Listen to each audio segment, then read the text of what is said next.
everybody. I'm Councillor Tom Bennett and I'm one of the Vice Chairman of the Planning Applications Committee, and I'll be chairing this evening's meeting. In front of me to the right are my fellow councillors, and it will be the five of us who will be making the decisions on the applications in front of us this evening. To my left are the officers who will present the cases and also offer us advice. The officer team this evening is led by Lisa Chung, and Derek Taylor will be presenting their cases from the north of the borough and Katie Hurrell from the south of the borough. If any other officers need to speak, then I will introduce them. I'm going to start with apologies. I don't think we have any apologies for this evening. No apologies. Declarations of interest. Do any councillors have declarations of interest? Yes, Councillor Wade. I have to recuse myself from two of the cases this evening. Both of them are within the Nevern Square Residents Association, of which I'm chair, so I know both the applicants and the objectors. That's 9 Longridge Road and 13 Nevern Square. 9 Longridge Road and 13 Nevern Square. Okay. Thank you very much. Anyone else? Councillor Reti? Thank you, Chairman. I'm going to rescue from item number N63. N63. 91 Holland 91 Holland Park. Yeah. Yes, please. No problem. This is due to, that's in my ward. So. Okay, and you've had conversations with relevant parties and... Yeah, nearby, yes. Okay, all right, no problem. Sorry? Well, stepping out, yeah. Yeah. I'm not making the addition. Yeah, so you recuse yourself. I will also declare that one of the cases is on Rowland Gardens. I live on Rowland Gardens on the other side of the street, but this case doesn't affect my property. It's on the back of the property, so I won't have any view of it, so I feel confident I can make an impartial decision on that. So it's just a declaration, but I shan't be recusing myself. Are there any other declarations? I suppose that was another declaration. Anything else? No. So there's no minutes to be signed off on this occasion. Before we start, it might be helpful if I indicate the order in which we will consider the applications this evening. We'll start with 14 Lexham Gardens, then 1 and 1A Kensington High Street, 91 Holland Park, 23 Bremerton Street, 165 to 181 Kensington High Street, and that covers all the ones we have speakers for, but the second half of cases will be St Mary Abbott's Court, 19 Rowland Gardens, 9 Longridge Road, 3 Launceston Place, and finally 13 Nevern Square. I think that is everything, so I will hand over to who's presenting 14 Lexham Gardens. Mr. Taylor. Yes, Chairman, I'll start with Lexham Gardens. Okay, hopefully you've got the slides up on the screen now. So, the first slide I'm showing here is essentially the rear elevation of the building and its neighbours. It's sort of taken from the Sainsbury's site behind, hence the fence in the way. In this photograph, it's the central building in the image is the application property. And you can see from the photographs that the neighbouring buildings have already been extended quite significantly at the upper levels.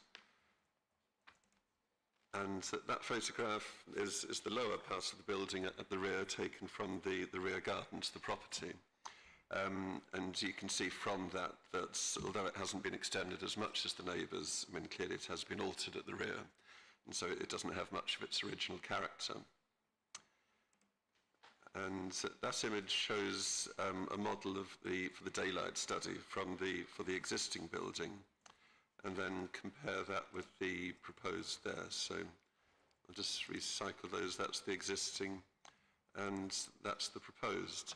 So you'll have seen from the report that essentially there are two main elements to it: the garden level, a ground floor extension, and then the second floor extension. and together the two extensions would provide 6 new bedrooms for the existing hotel. You can see there in section, that's the garden level extension and then the second floor extension in grey towards the top part of the image. And then in rear elevation terms, again, you can see the lower extension there and then the upper floor extension. In plan terms, I haven't included every floor in the hotel, but that's the ground floor, showing the proposed extension to the right-hand side of the image. So for the ground floor, you can see how the rear extension would provide 3 double bedrooms, each with its own window, and that would be accessed through the main part of the hotel. You'll have seen reference, I think, in some of the representations to the room layouts in the hotel, and you can see there that the hotel includes a number of different room types. Some of them don't actually have their own windows. That's not part of the proposal, and that's all part of the existing hotel, and that's their business model. But the proposed rooms all do have windows. And that's just a closer up plan showing the 3 ground floor rooms. And that's the second floor extension. So there you can see that the new rooms at second floor level proposed in the extension to the right-hand side of the image. And that was the last slide, Chairman. Just to say, as usual, that the conditions are, as recommended, as set out at the back of the report. I would mention one slightly unusual condition, which is requiring compliance with the management plan. That's directly in response to the various representations where clearly there have been problems related to management issues in the past. And so the planning application or permission, if it was granted, is a way of hooking in a management plan that would actually cover the operation of the whole hotel, not just the new floor space. Thank you very much. We're now going to turn to Councillors Addenbrooke and Siren. If you're happy to share 3 minutes, is that okay? Thank you very much. So, whenever you're ready. Thank you, Chair. Thank you, Mr. Taylor. So we are here tonight because we believe this application to extend the Easy Hotel in Lexham Gardens should be turned down.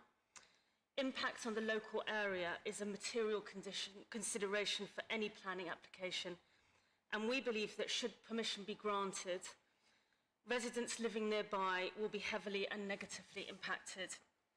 Lexham Gardens is a vibrant area, home to many residents who live together happily. However, there are issues on the road. Just on this stretch of Lexham, there are 4 hotels similar to the Easy Hotel, plus many more in the immediate area.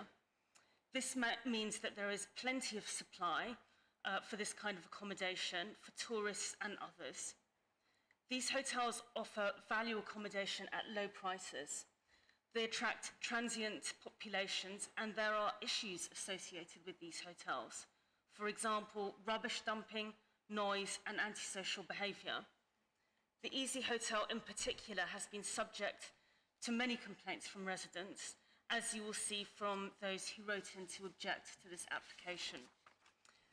Some of the issues relating directly to the hotel which are mentioned in the objections are guests congregating on the street outside the hotel because the accommodation is so poor that guests do not want to be inside and there are no communal areas.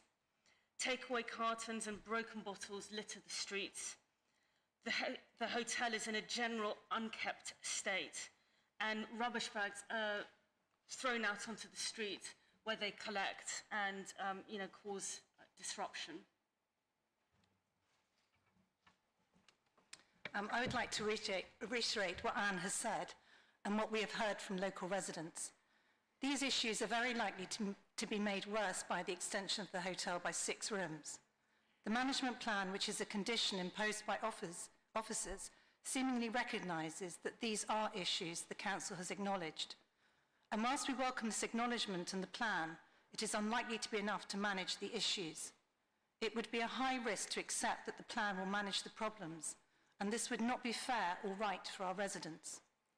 We also note that some of the rooms in the hotel do not have windows, which should not be acceptable to anyone visiting or living in Kensington. Whilst it is a failure of the planning system that this is not prohibited, we ask you not to allow it here. It also illustrates the lack of care this hotel has for its guests. We don't think it is acceptable, particularly as this kind of accommodation is often used to house vulnerable residents who may be homeless or otherwise distressed. Everyone should have the right to stay in a room with a window and some natural light.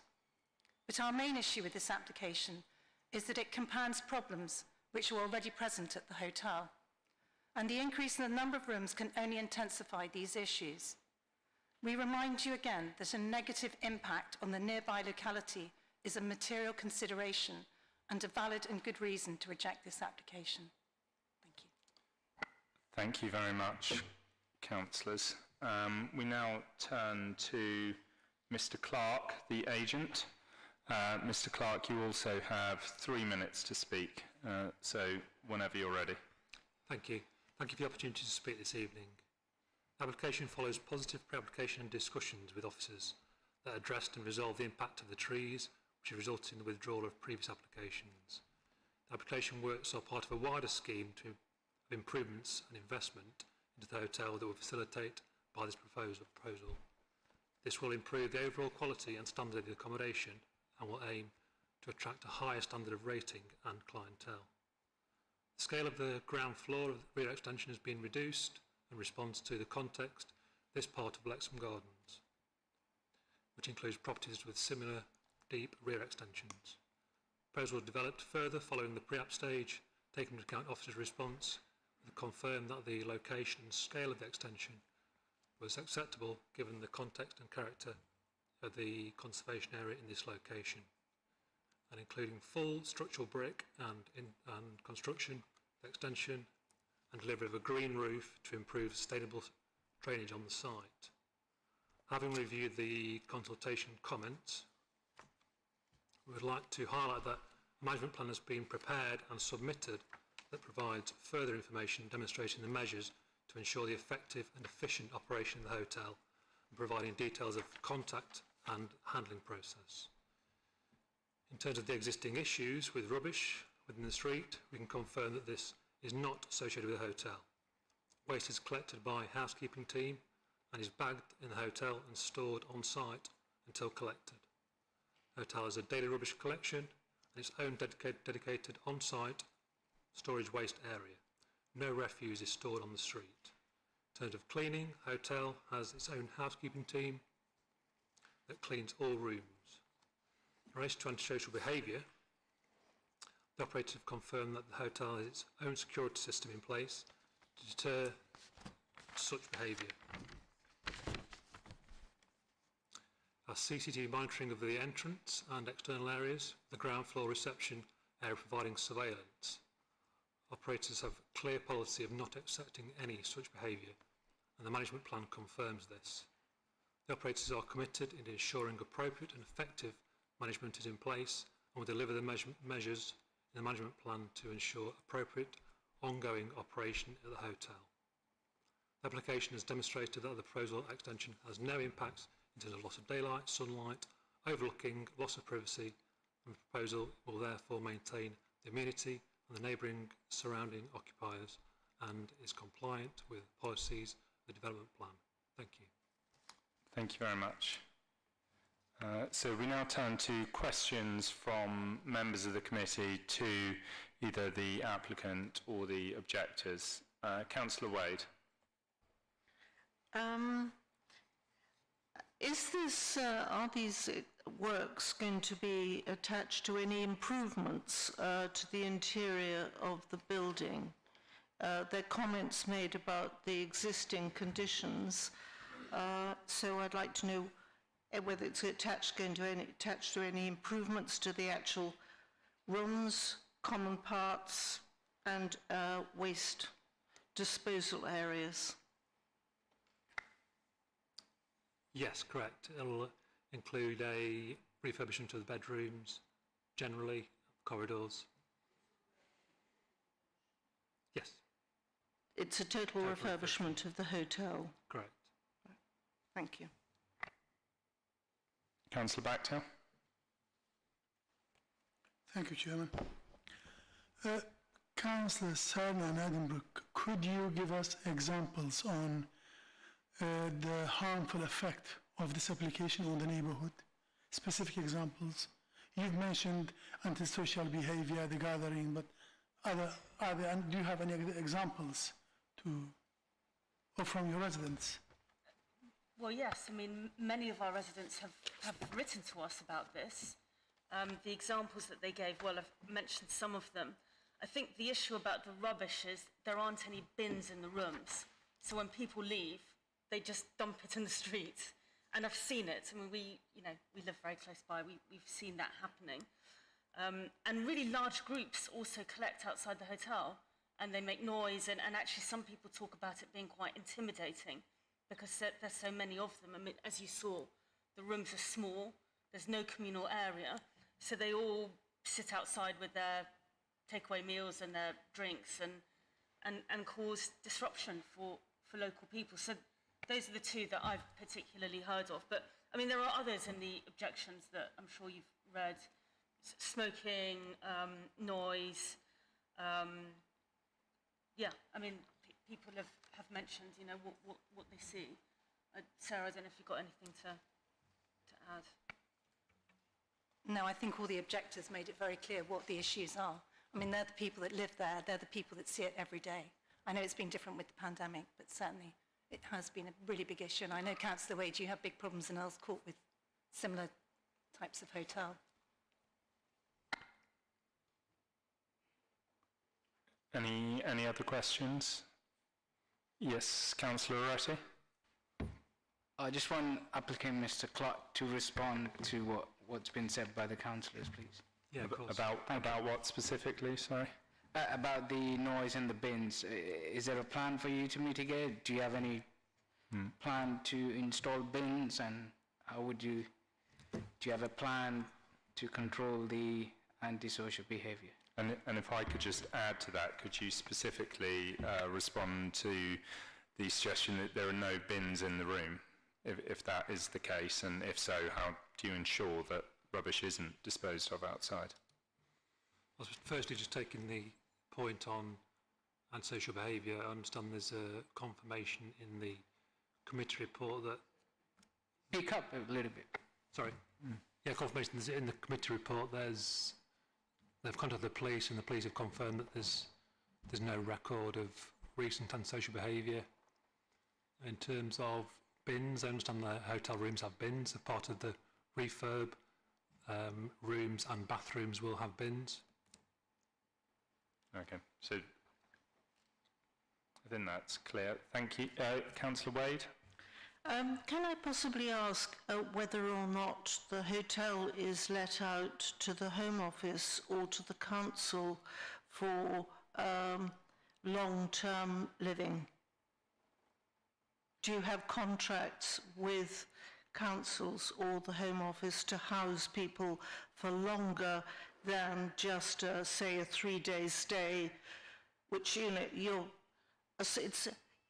Easy Hotel is a cheap place to stay for, say, a weekend. It's not actually designed for what I would call longer-term living. So I'd quite like to have a flavour of the people who are actually staying in your hotel and how long they're staying in your hotel. The hotel is predominantly tourist that stay on average 2 nights. I don't believe there's any long-term agreement with other bodies. I'm the agent, I'm not the owner, so I couldn't confirm that. Yep. Could I possibly ask the ward councillors what their experience of the people that actually stay there? Do they feel that they're tourists, or do they feel that they might have been housed on a longer term? I really don't know the answer to that question, Linda. I mean, we see people there. Whether they're long-term, short-term, I don't know.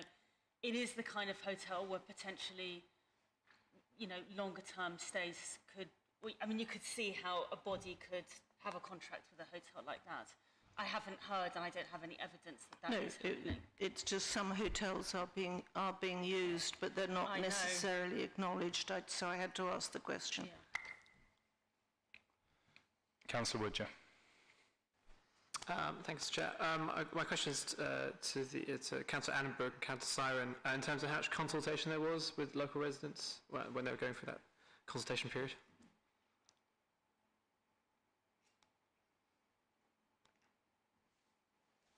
It would have been the usual planning consultation period. But a lot of the local residents have been coming to us previously about the issues there, about the rubbish particularly, and people just hanging around on the street. And just to follow up to the actual applicant or the agent, in terms of that consultation period, I mean, did you pick up on what was being said? Did you tailor the application to that? Yes, and that was the reason why we introduced the management plan with more details in it on that basis. Any more questions to applicant or objectors? No. Okay, in which case we'll move on to questions to the officers from members of the committee. Councillor Bactia. Well, we need clarification, Mr. Taylor. The reasoning given by the objectors,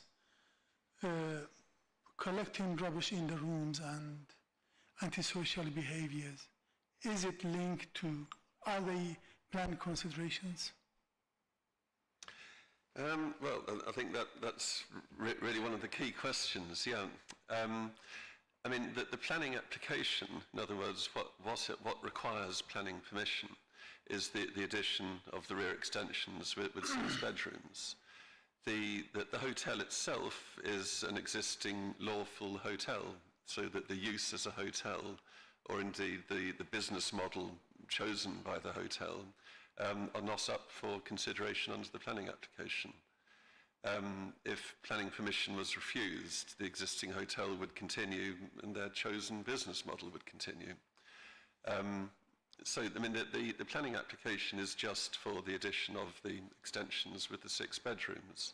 I mean, having said that, it's clearly a material consideration. All the information that residents have provided is definitely a material consideration. And I think for that reason, we've sought to sort of get the management plan into place using a condition. Without that condition, there'd be no requirement for CCTV and there'd be no requirement for a management plan. The management plan actually includes provision for bins within bedrooms and the collection of any rubbish from the hotel. And it does contain the detail for that. So without a planning permission, that wouldn't exist either. So that they definitely relate to each other, and I think the problems with the existing hotel are certainly a material consideration. But it's just important to understand that planning permission is only required for the extensions. It has, may I follow? Yes, absolutely. It has been mentioned that there are rooms in the hotel without windows, no lights, no natural light. I know they are applying for 6 additional rooms. Could we attach conditions to make them change the room or change the layout to make them, or is it because it's already existing, we can't attach any conditions to them? Exactly so. I mean, it's not possible to attach, or it's not, not proper to attach conditions that would attempt to regulate or alter the other parts of the hotel. I mean, they're not proposing alterations to the other parts of the hotel. They're not part of the planning application. So that the fact that they have rooms in there without bedrooms is not part of the planning application and can't be influenced or controlled through the planning application. And you are content that the new 6 rooms they're proposing has got proper windows and lighting and the size are good enough? I mean, good enough is a subjective phrase, I suppose. I mean, all the new rooms do have windows. They're not large, but I mean, I don't think people staying in an easy hotel necessarily want a very large room. I mean, but they do all have windows, so I'd suggest they're of better standard than their existing bedrooms are. Thank you. Councillor Wade. Couple of things. How enforceable is the management plan? Is it possible to put a condition, given the concerns of residents, for them to clean outside their hotel, to have cigarette dispensers, and perhaps just to take more ownership of the external in front, and also try and get slightly more proactive management to get them to move away from the steps.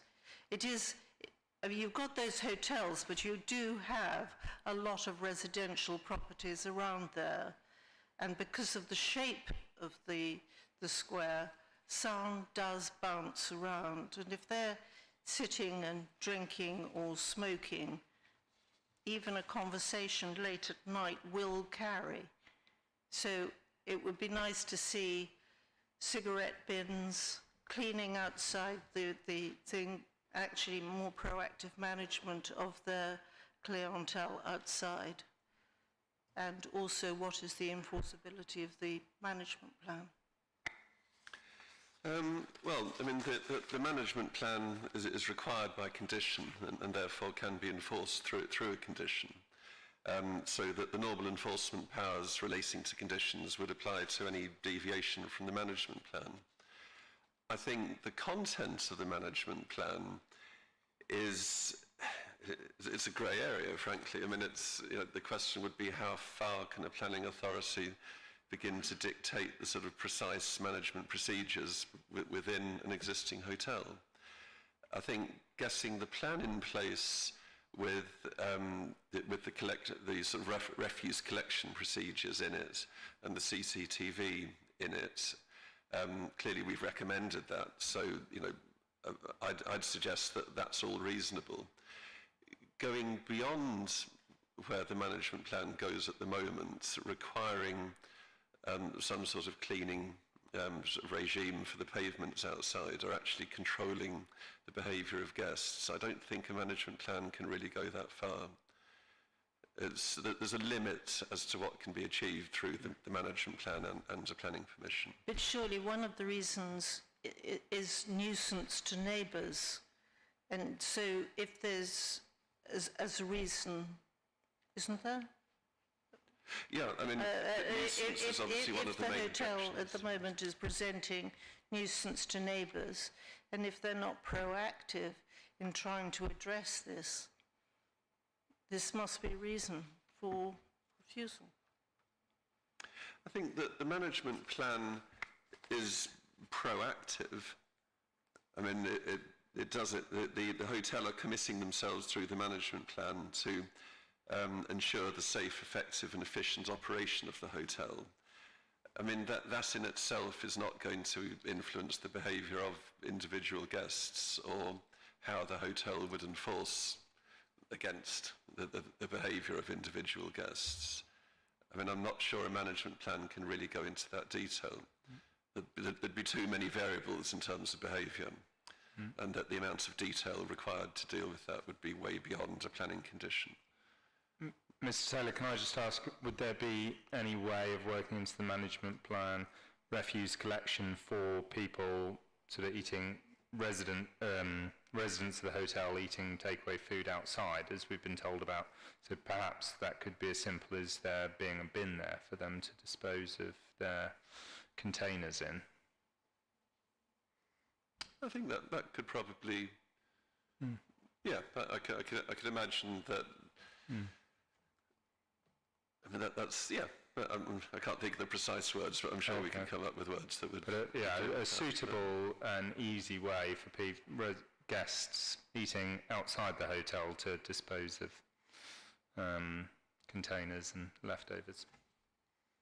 I mean, the problem there is clearly what one would want would be for, if there were residents eating takeaway food outside the hotel, I mean, one would want them that refuse to be brought back into the hotel. I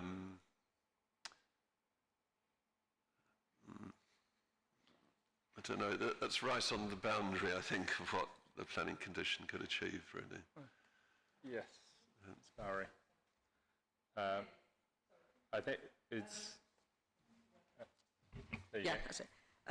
Yeah, the planning can only go so far. There's obviously crossovers here between the Environmental Protection Act, which deals Yeah. with antisocial behaviour and nuisance type things.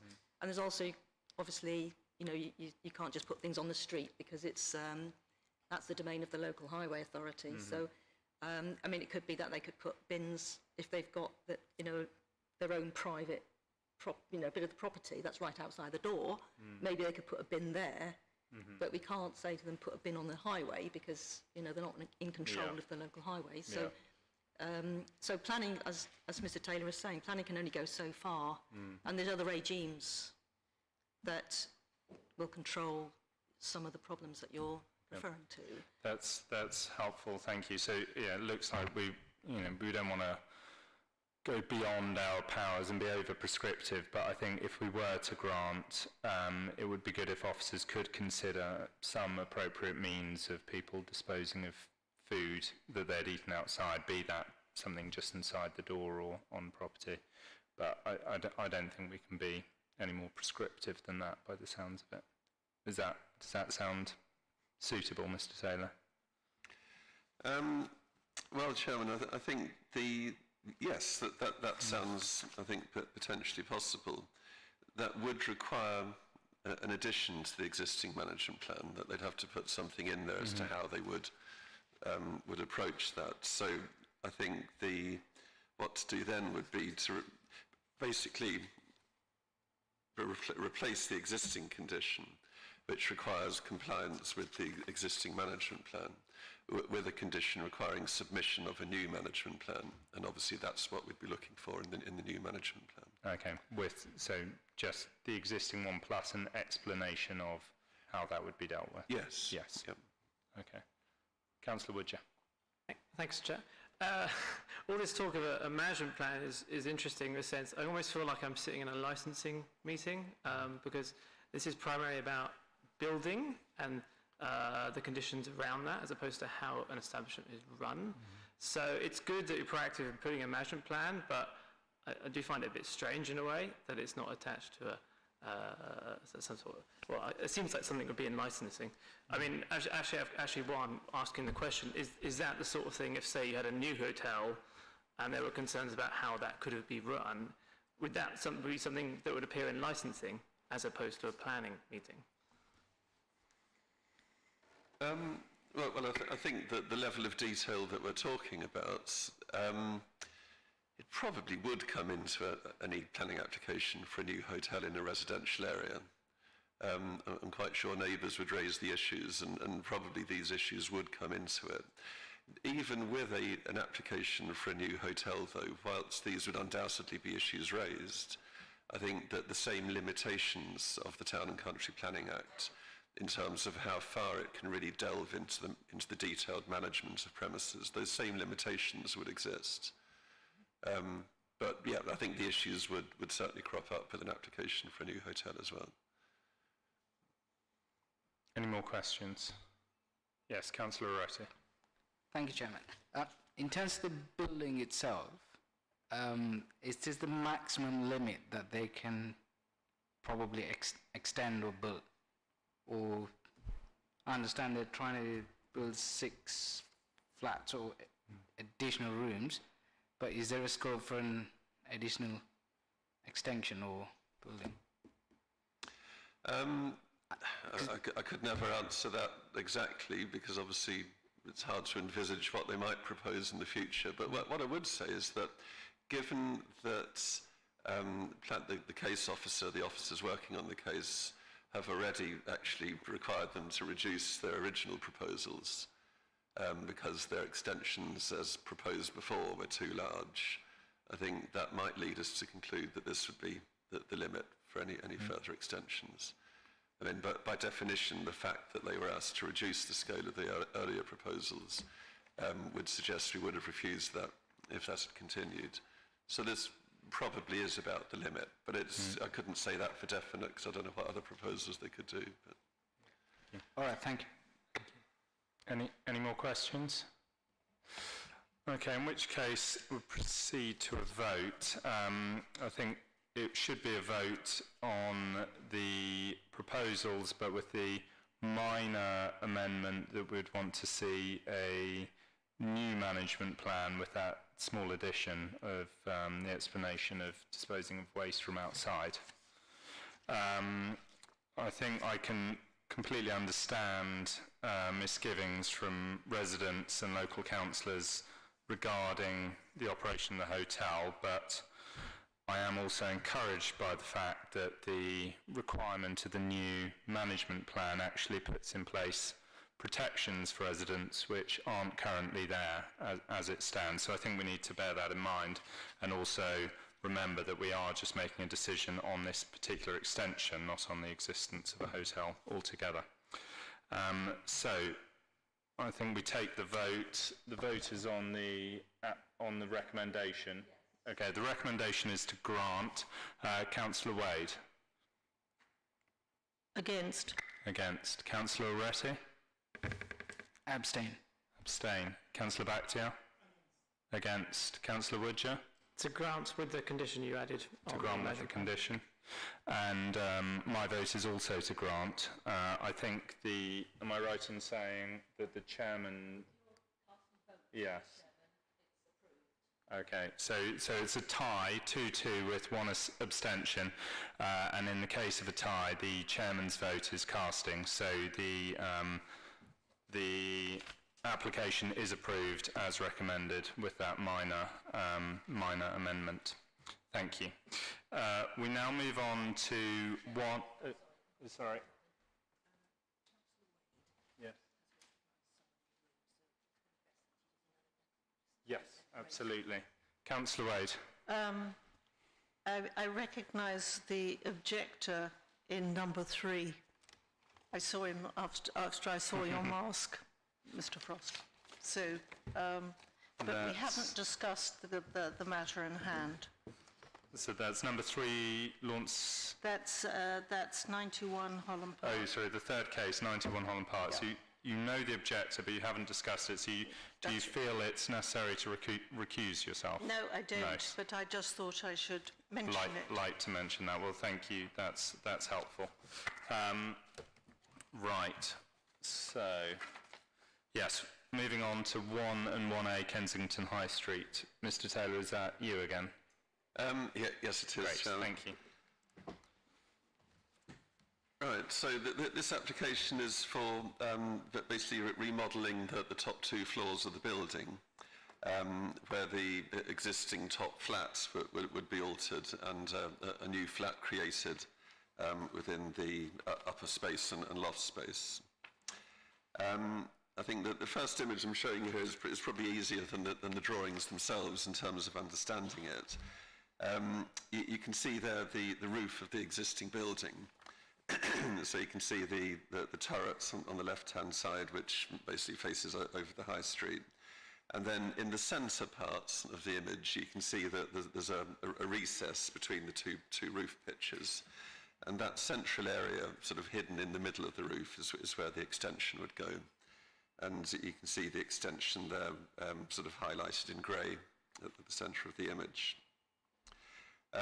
Otherwise, the roof slopes and the terrace and everything remain exactly as they are. In section form, that shows you how it would appear in section. You can see there that there's a terrace in that central area between the roof slopes. And then that's the front elevation, the front of the building. It's clearly in true elevation terms. You don't see it in that detail when you look up at it from the street. But what that shows is that there would actually be no change to the front elevation. Obviously, it's a very characterful and important elevation, but there would be no change to that, as you see it there. And that image, I don't know what detail you can see it in the screens here, but that's the existing third floor plan of the building, and then that's the proposed third floor plan. So you can see that there are small-scale internal alterations, and then the light well, which is at the bottom of that image, is then infilled at the upper level with the roof light. And then that's the new floor above.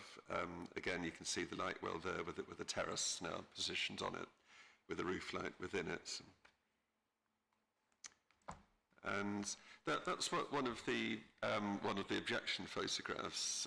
And I thought I'd just use that to illustrate where the extension would be in relation to where this photograph was taken. So if you look at that photograph, then you can see at the back of the photograph, you can see that there's a beige coloured pipe. And then if you look at the next photograph, you can see that beige coloured pipe towards the left-hand side of the image rising up to roof level. And then if you relate that to the image I showed right at the very beginning, the proposed extension is actually behind and above all of that on the upper roof. So it simply wouldn't be seen at all in these images from that concerned party. But I just thought it useful to show those photographs just so you can understand how high the extension would actually be. And that was the last slide, Chairman. So just to remind you that it's a planning application and a listed building consent application. Thank you. We have two objectors with us here this evening, Mrs. Rook and Mr. Walker. You have 3 minutes to share, I'm afraid, so you can split that time between you however you wish. So I will hand over to you and start whenever you're ready. Hello. The view about this project has changed slightly because there has been a change of situation. The basement of this 1A and 1 Kensington High Street is occupied by a nightclub. We've been promised that they would do soundproofing. There is no soundproofing. This has gone on and off over 16 years. There's no way that I or any of the other residents that object to this could cope with a nightclub going on till 3:30 in the morning and building noise all day long. So apart from the actual building, which I've got concerns when somebody says that being on a balcony is no different from being behind open windows, that worries me because the sound bounces. But I'm asking for this application to be delayed until the Jacko business has been sorted. We've sent a petition to the Environmental Health Officer, Mr. Trill. We have written numerous letters. We've had noise and nuisance come round, and Mr. David Williamson from licensing asked Jacko to put limiters on their base notes, which they haven't done. This week, for instance, we've had 4 nights of music. The vibrations go through my property. There's no way I personally could survive building noise all day long and nightclub music at night. So while there are things that I worry about in this application, I'm asking that it's be deferred or slowed down until the Jacko problem is sorted. It is horrendous. We've already had 1 suicide in our building, and maybe if that person had been able to relax in their room without the throbbing noise of music night after night, often 4 nights in a row, and they were in operation during lockdown. I think I'll be the next one. I personally could not cope with building noise all day long and music all night long. People worry about dustbins. I tell you, the rear of 56 Kensington Court, everybody signed a petition about the noise from Jacko. And Jacko, just to make it clear to people who are unfamiliar with this, is the basement level of 1 and 1A Kensington High Street. It has a long history. Sorry, because I don't want to take up the time. That's 3 minutes. Mr. Walker, if you could just keep it to 30 seconds. Okay. Sorry. Thanks for having me here. The problem we have at Kensington Court is really horrible. A few years ago when they submitted the planning permission to build the property next to ours, I was at Bupa working and I have to quit my job because I could not. It was 9 to 6 in the morning, and when I come home I just could not sleep So I have to quit that job and doing something totally, completely different. So I'm trying to get this objected. Okay. Thank Thank you. Thank you very much. We now have Ms. Altman speaking for the applicant. The objectors had 3.5 minutes, so Ms. Altman, I will give you 3.5 minutes as well, whenever you're ready. Thank you. I welcome the opportunity to answer some of the questions and hopefully allay some of the concerns from the residents. As you'll see, the application is... Oh, sorry, could you speak slightly closer to the microphone? Apologies. Yeah. No, that's Thank fine. you. The application is concerned with the third floor level of the building, which is in residential usage, as are the first, second and third. And the new accommodation is in the main provided by opening up existing loft spaces over the existing single apartment at that level. And we would plan to provide 2 duplex apartments to address the residents' concerns regarding privacy and overlooking. Just to confirm, there are no proposals to alter windows on the existing rear elevation. There is a proposal to extend between the 2 inward-facing roof pitches of the existing slopes to provide a flat-roofed single bedroom at that level.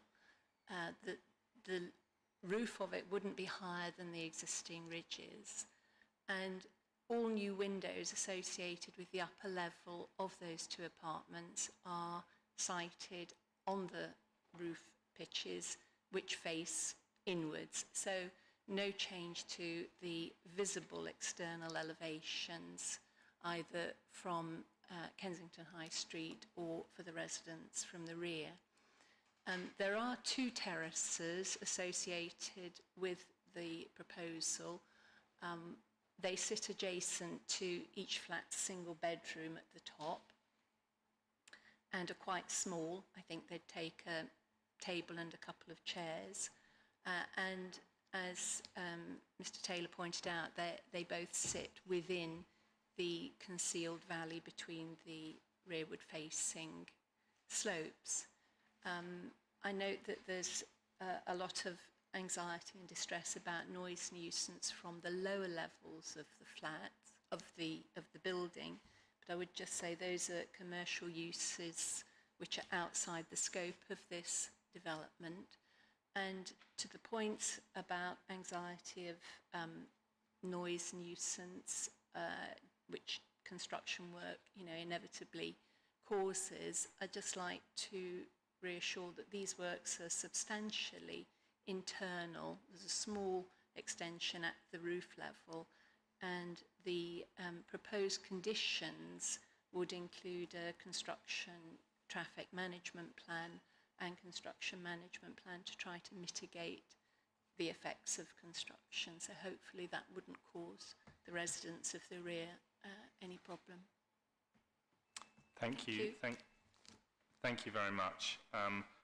Very quickly, before we move on to questions from members, I will just say to Mrs. Rook that your complaints and comments on the nightclub are certainly noted, and whilst it sounds like you're already in contact with officers, I will ask that to make sure that environmental health and noise and nuisance officers are aware of your comments this evening. Jerome, perhaps you could make sure that those comments get back to... Sorry. There might be questions to you from members, but otherwise, I'm afraid you can't make any more statements. So those comments will definitely get back to environmental health officers, but I'd remind the committee, I'm sure I don't need to, that the nightclub is separate and largely not consequential on this particular application. Questions from members? Yes, Councillor Bactia. Mr. Walker, you didn't have enough time to express yourself. Could you talk about this application? The nightclub and noise is something, in your view, something else. what objections do you have against this application, please? Well, currently, the one that is there now, I can look straight into their bedroom. I think they have a sliding door where they comes out at night and smoke cigarette, they drink. I don't know what they run it as. I think it's a Airbnb or something. And it's very, very noisy. Very noisy. So I'm objecting to the one which is proposed now to rebuild. Because the current one there is giving problem. Mrs. Rook is in the firing line, and we're at the back of the building. If we were at the front, I wouldn't complain, but we're at the back, so we get all the noise from the club, Jacko, Zyko, the pub, and Caballo, whatever it is, and it's a nuisance at night. I can't sleep at night. We call the noise team at night. Sometimes they answer the phone, sometimes they don't. They use COVID as excuse. They can't come inside, which I do understand, but this new building is going to be a big problem for us residents at the back. A question to the agent, please. Yes. Ms. Altman, this application is to build two more units in there. No, This is as accommodation, isn't it? It Not is. part of the nightclub. no, it is. It's residential accommodation, independently let flats. There's an existing single apartment, a 3-bed apartment at the 3rd floor level, which has unoccupied and undeveloped loft spaces over it. So the proposal is to reconfigure that 3rd floor level, open up each of the loft spaces to the front and rear of it, and thereby create 2 apartments. So there's one additional apartment. It would produce 2 2-bed apartments with internal stairways instead of a single level apartment at 3rd floor. Mr. Walker mentioned something about privacy. How could you mitigate that? I'm asking the agent. Okay, Yeah, sorry. thank you. How could you mitigate that? Well, in terms of the development of the roof loft areas, there are no new windows on the outward-facing slopes, either to High Street Kensington or to the rear towards Kensington Court. The new windows are Velux-type windows which face onto the internal valley. There are 2 pairs of French doors to access each apartment's terrace, but otherwise the windows are set into the slopes and are completely concealed within the valley space between. I'm not aware of any nuisance caused by residents further down the building or at the 3rd floor. Thank you. Councillor Wade? This question of the applicant. Do you know what the distance is between your application and Kensington Court? Not offhand, but it's as existing. But I mean, I'm just trying to get an idea. Do you have an idea? Is it 5 metres, 10 metres? I think it's more than 10 for sure. So it's more than 10 metres. And the other thing is, have you built in sound insulation? There would be a condition to build in sound insulation between the dwellings, yes. So the habitable area will be protected from anything under commercial activities? Thank you. Councillor Woodger? Thank you, Chair. Resident Aline Rook mentioned about being concerned about obviously overall sound during the construction phase. So my question to the agent, Alderman, is what can you do to mitigate that in terms of how long it will take to build, and also how loud it is while the construction's going on? Well, the majority of the works are internal. There's some remodelling of internal petitioning to the 3rd floor level and opening up to access the loft spaces. But the majority of the work externally is contained within the 2 inward-facing slopes, and it's a single flat-roofed room which is being built as an extension. So the majority of the work would be built from inside. Happy? Councillor Woodchurch, do you have a follow-up? But the second part of the question in terms of how long the process is going to take, I'm just wondering, is it best, I don't know, if you use less noisy tools, potentially, which might mean it takes longer, but not as loud, or would you do it in a shorter period of time, as is? I'm speculating. Yeah. I mean, I assume that would all be agreed in a construction method statement. I don't know if there's anything you'd like to... The programme and the method of construction, access for contractors and so on, would be agreed within the CTMP and the CMP. Yep. And certainly because, just to say, the rest of the building is occupied with other residential accommodation. I'm sure that they also would want quiet enjoyment as far as reasonably possible. And the owner would do everything to try to speed up the progress of that. Thank you. Councillor Oretti? Thank you, Chairman. Question to the applicant, Ms. Altman. I know you're in the conservation area and it's a listed building, and you mentioned about the glasses behind. Are you allowed to have a glazed ones, double glazed, or the windows? Or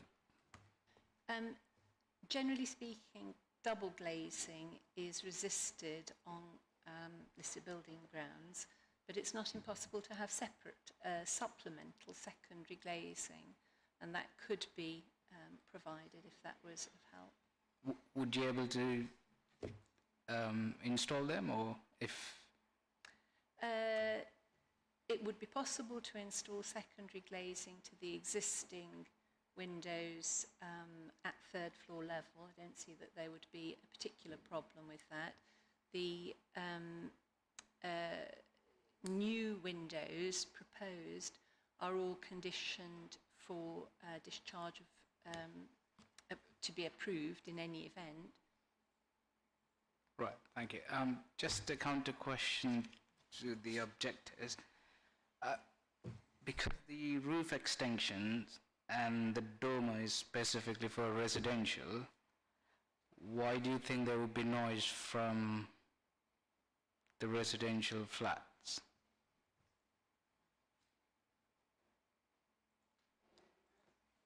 Anyone. Could you just press the button? What people don't seem to realise is when they're 6-storey buildings, the sound echoes between them and magnifies. You can hear, when they're doing work inside, you can hear, and this lady, Miss Altman, may not be aware that 3B in the building you're proposing for the application have already complained about noise, and so has 1 or 1A, I can't remember. The soundproofing is terrible. We share a communal wall, and the back of the building sends vibrations through, so you can hear when they're doing things inside.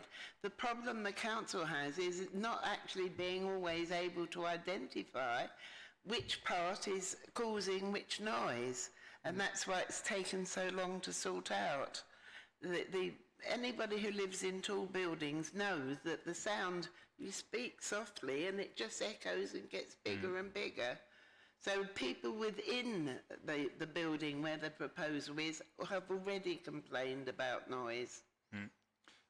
Thank you. I think certainly how to minimise noise during construction on any building where there are other residents there is always a challenge, and how to minimise it is an important question. And I think if we are to grant tonight, I have no doubt that officers will take into account your comments when determining the appropriate construction method statement. Any more questions to objectors or applicants? No. I have one actually, very quickly, to Ms. Altman. I know, so we're creating a new unit here, but in line with policy, we're not creating a new parking permit. We would normally ask for cycle storage, though understandably at times that can be difficult. Has everything been done? I don't know what percentage of the building the applicant owns, but has everything been done to try and identify an appropriate spot for cycle storage? The applicant owns the building in entirety, albeit the commercial uses are a completely independent operation. I believe there could be some space with it at basement level which could be allocated for some cycle space if required. Well, I do think when we're creating a new unit and we're not allowing someone to park a car, we do need to do what we can to enable them to have a bicycle. So, Mr. Taylor, I'll look to you on this one. What would be the best way to incorporate that? Chairman, I think the best way to include that would be an addition to condition 3. Condition 3 is for submission of details, and it already requires details of the roof lights and the dormer, and also refuse storage. So a simple addition would be item D for that condition, which would be details of cycle storage. Cycle storage, that's very helpful. I think that would be good to add if we do approve. Councillor Wade, yes. I was going to ask the applicant, where is the refuse storage? Oh, could you press a button? Sorry, thank you. Sorry. Refuse would be held with as I understand it, the refuse is taken by each flat to the street and collected twice weekly. So it would be held within the flat. There are, as I mentioned, some external areas proposed, little external areas proposed at the roof level, so it could be there, but it would be most likely to be held within the flat and taken down to street. Have you discussed that with waste management?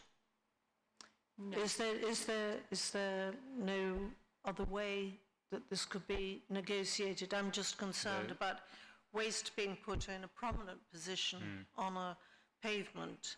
Technically, residents are allowed to put it out after 10 o'clock at night, but this is a very active pedestrian area. And actually, if it's got to be put out before 7 o'clock in the morning, at what time, realistically, are your residents going to be able to put out the waste? I think that's a valid question. Certainly, as one of the conditions requires details of refuse storage, I think that's important for officers to bear in mind. Is there anything you'd like to add to that, Ms. Ullman, or are you happy for us to move on? Certainly, as you say, it's a relevant point, and we would take that into consideration when answering the conditions. Thank you very much. In which case, I move to questions to officers. Yes, Councillor Wade. All right. Mr. Taylor, where can we put the waste? I think that has to be worked out. Have you got any ideas? How can this be progressed? I'm just thinking that is a very active frontage.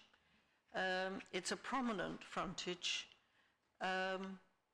Has quite a lot of late night activity, people coming out of restaurants and things.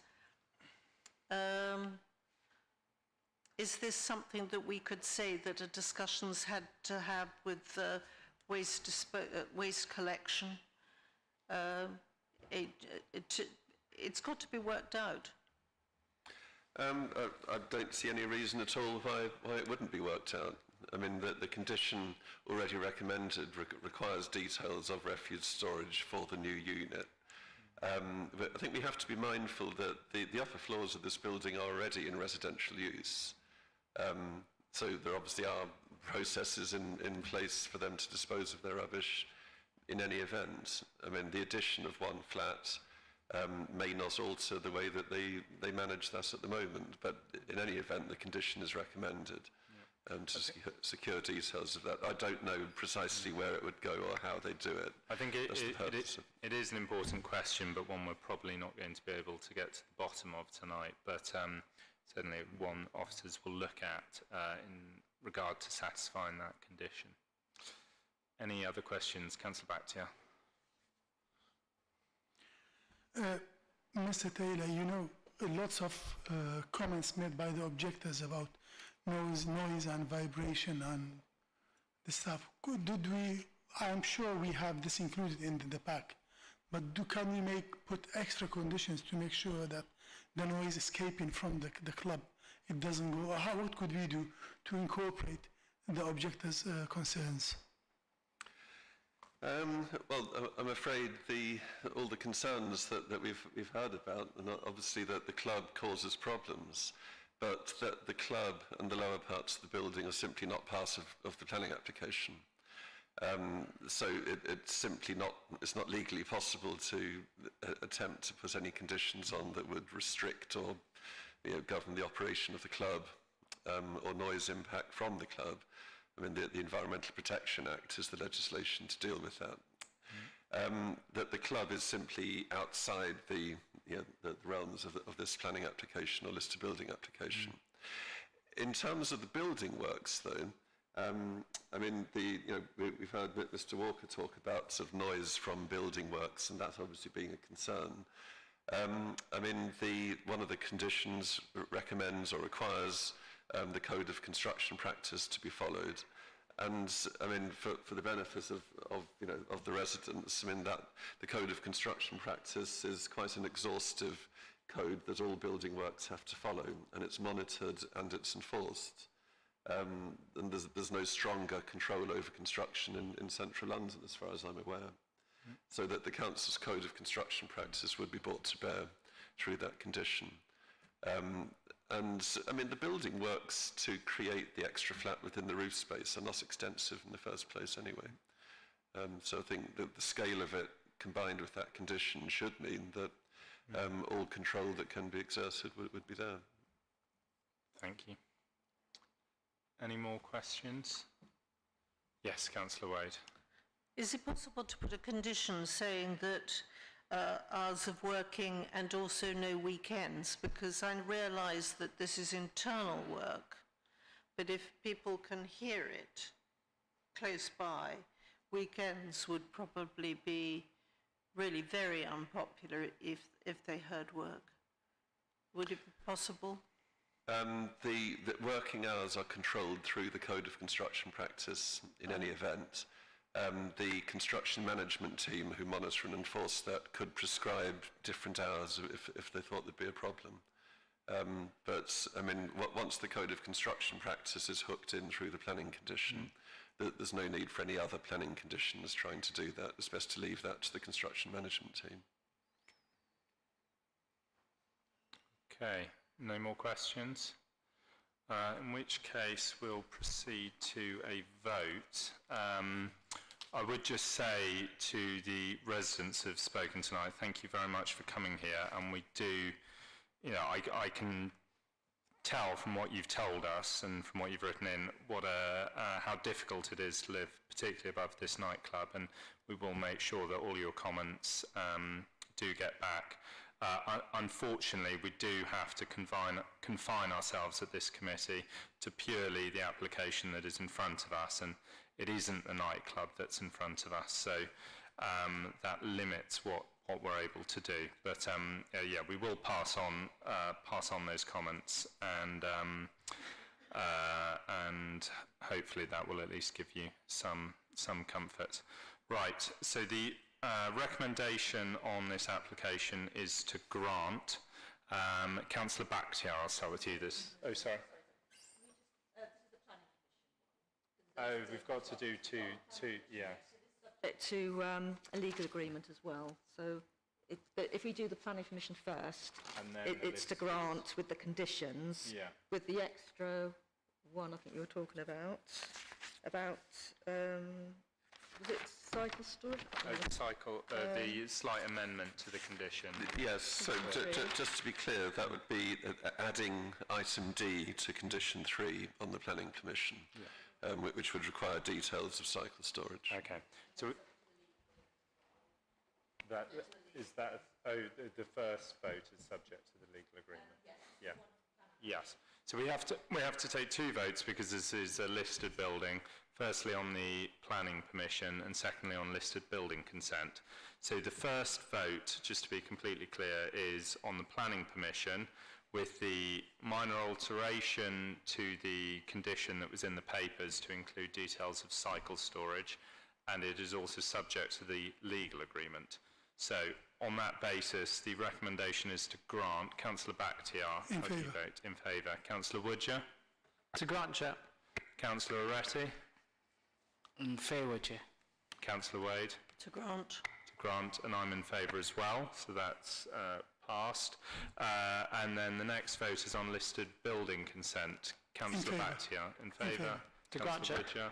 Councillor Oretti? Grant. Councillor Wade? To grant. To grant, and I'm vote to grant as well. So that is passed as well, and that's everything I think for this case, isn't it? Thank you very much, Lorna. In which case, we thank the agent and the objectors for coming to us to speak to us in that case, and we move on to Yes, Councillor Oretti. I'm going to step out. Yes, Councillor Oretti is recusing himself from this case. So you can stay where you are. That's fine. You just can't speak on this case. That's all. So 91 Holland Park, Mr. Taylor. Thank you, Chairman. So this is an application for planning permission for an acoustic enclosure to contain an air conditioning plant. The first image I'm showing you there shows a section through the building as would be completed. You'll have seen from the report that there's an extant planning permission which is being implemented on site at the moment. And you can see there a section through the new property. In the top left of that, you can just see the boundary wall with the sort of in grey slats. You can see the position for the proposed unit within its acoustic enclosure. It's to serve the swimming pool that you see at the bottom there of the image. That's just an enlargement of the top left corner. So you can see there, I mean, the sort of beneath it is the top floor, or the middle floor of the building, where there'd be a dressing room, and then a light well leading down to the floor below. The boundary wall is quite clear there on the left-hand side of the image towards the top, with the acoustic enclosure set behind the boundary wall. And that image shows probably the clearest one to see the boundary wall in relation to the enclosure. You can see there that the enclosure is beneath the height of the boundary wall. So if you're walking along the pavement, you simply wouldn't be able to see over the wall to the enclosure behind it. And in plan, there it is in the top left corner. That's the sort of front garden to the property that you see at the centre part of the image. And then that's the pavement to Abbott Road that you see on the left-hand side of the image. And that's a recent photograph taken by one of the neighbours, I think, from Abbott Road, looking towards the site. You can see there that construction is obviously underway at the site. And then that's an older photograph before work started.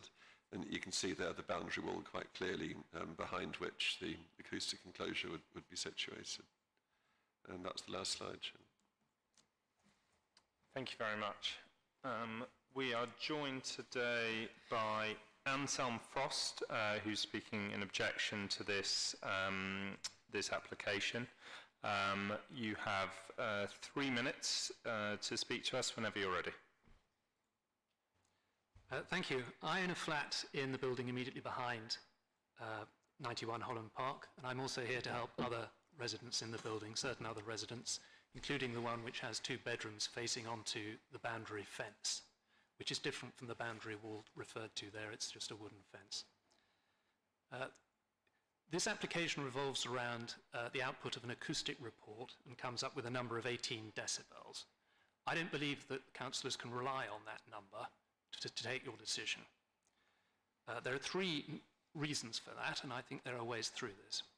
The first is that the distance measured between the plant and the building should be 6.5 metres, not the 9 metres used in the model. And And I base that measurement on the measurement by an architect representing flat 1 in my building. So it's measured by an architect. The second concern I have is that there are two versions recently of this acoustic report, one in April and one last October.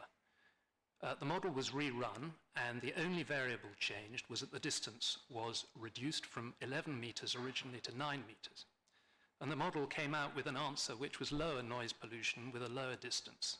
So it implies to me there's something strange which needs to be ironed out in how that model could have come up with that result. The third point is it's not clear to me that the model is using the exact equipment which is being proposed for this site. This is because the main text of the application refers to two dike-in models, which is slightly different, and it's not clear which one has been plugged into the actual model. Secondly, the text of the report refers to one type of acoustic enclosure, but the data sheet, which is supplied separately by the applicant, refers to a different type of acoustic enclosure. And having looked at the specifications of the two, they seem to perform quite differently. So I want to make sure that the model is actually using the equipment which is going to be specified. I don't think it's a big ask to have this looked at and rerun. The entire report is 8 pages, and the acoustic model only has 4 lines. So I think it can be done quite quickly. Thank you. Thank you very much. We now are joined by Tracy Rust, who's the agent speaking on behalf of the applicant. Ms. Rust, whenever you're ready, you have 3 minutes. Thank you. I think firstly it should be borne in mind that the enclosure housing the condensing unit sits some distance from other buildings, and in particular number 57, which is where Sorry, could you move your microphone slightly closer to you? Thank you very much. It sits some distance from other buildings. The unit will sit within an acoustic enclosure. Such enclosures are common ground these days and more sophisticated to ensure they do the job properly, i.e. to reduce the impact of any noise emanating from the condenser unit itself. Not only will the unit sit within an acoustic enclosure, it will then be encased with a timber cladding which will further reduce any perceived noise nuisance, whilst at the same time giving the appearance of a traditional garden structure. The timber-cased enclosure will sit adjacent to the solid boundary wall, which also acts as an additional sound barrier. Notwithstanding the noise mitigation measures, most importantly, this matter has been considered by your own noise specialists within the Environmental Health Department, who have raised no objection to the proposals, concluding that the condensing unit, with the mitigation measures, will meet the Council's noise criteria. In fact, as referenced in your officer's report, the Directorate of Environmental Health advised that the mitigation measures will, and I quote, achieve a noise reduction well below our usual criterion. With regard to the distance from the rear windows of number 57, this matter was addressed previously with a similar scheme submitted last year, which was subsequently withdrawn following the request from your officers seeking further information. We provided your officer with a scaled site plan with annotations of the distances which ranged from 9 metres to 11 metres, depending on the locations of the nearest noise-sensitive windows on the rear elevation of 57 Holland Park.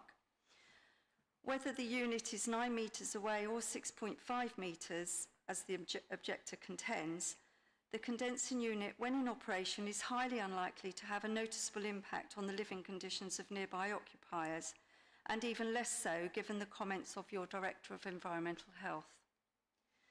Your officer's report concludes that the proposal will not have an unacceptable impact on the living conditions of neighbouring occupiers and is in accordance with the development plan. We trust you will agree with your officers and grant planning permission for the development as applied for. Thank you. Thank you very much. We now move to questions. Councillors. Councillor Woodger. Thank you, Chair. My question is about the location of the unit. It's in the northwest corner of the site. I'm just wondering why is it particularly put there, closer to the neighbours, as opposed to in the southwest? Because the new dwelling house is going on the southwest corner of the site. So that was the only location that the air conditioning unit and the enclosure can go. Because that's where the garden is. Although it appears to be the front garden, that is the only garden to the new dwelling. Okay. Any more questions? Councillor Bactia. A question to the objector. How far is this unit from your bedroom or for...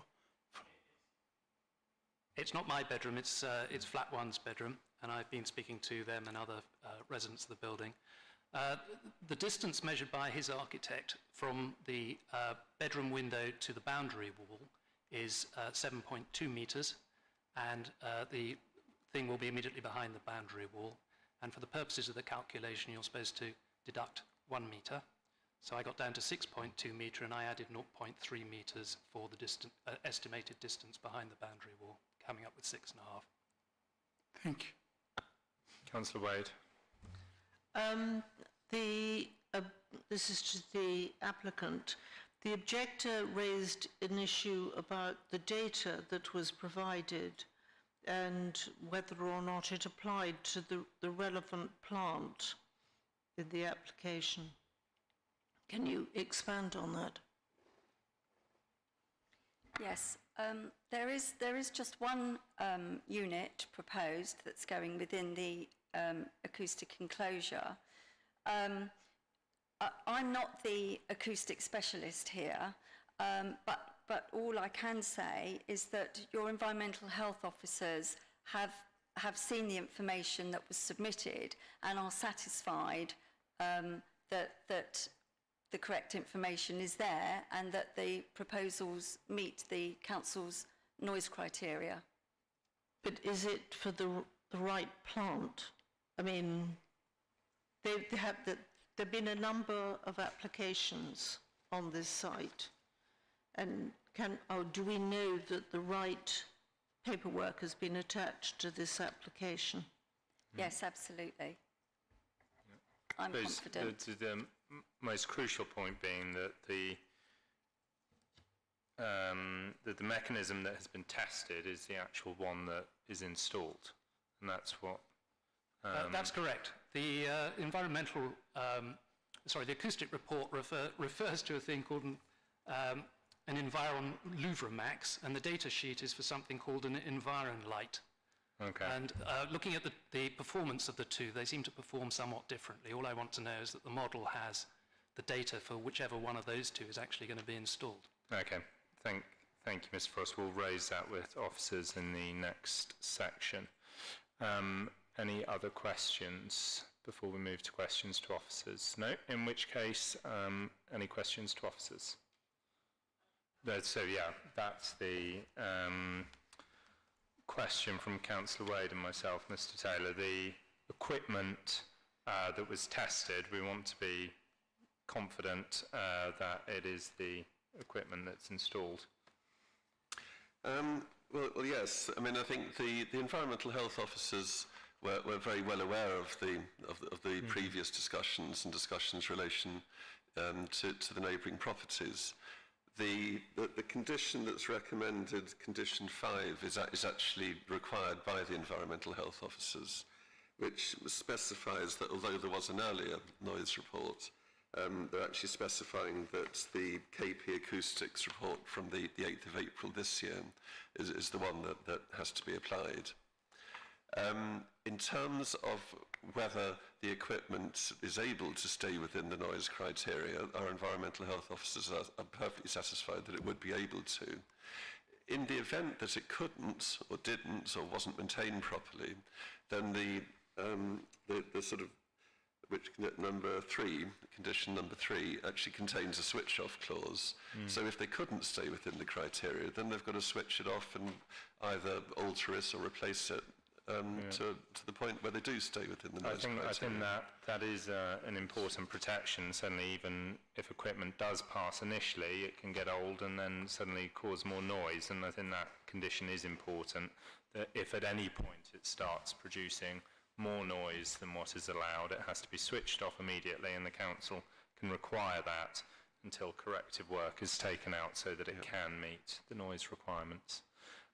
Councillor Wade. Can we just clarify the answer, the question that the objector said about the two different models? I think that is a concern, and it would be just nice to lay that to rest.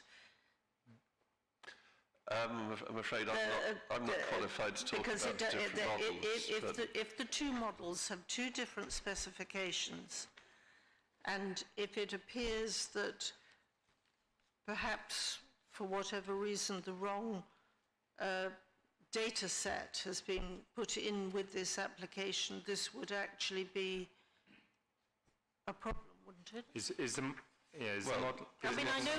I know we've got the conditions. I know we can turn it off, but isn't this the time to clarify? I mean, I can't personally comment on the models that have been considered before, but the 8th of April acoustic report is the one that they're required to adhere to. So whatever the model is within that report is the one that they have to do. If they want to change that to something else, they'd have to basically amend that report and amend that condition. Okay. So at the moment, they're required to stick to that. I don't know about the other models, but it's the 8th of April that they're required to do. So I think that's clear, although we can't name necessarily the model number right now. We know it's the one that was used for the report on the 8th of April, which officers said was an acceptable model, or the acoustic report passed all our tests. So I think that's as much clarity as we're going to get, but it's probably sufficient, along with, obviously, as we said, the additional protections given in condition 3. Any other questions from committee members? No, in which case we will move to a vote. The recommendation is to grant. We'll start with Councillor Woodger. To grant, Chair. To grant. Councillor Oretti.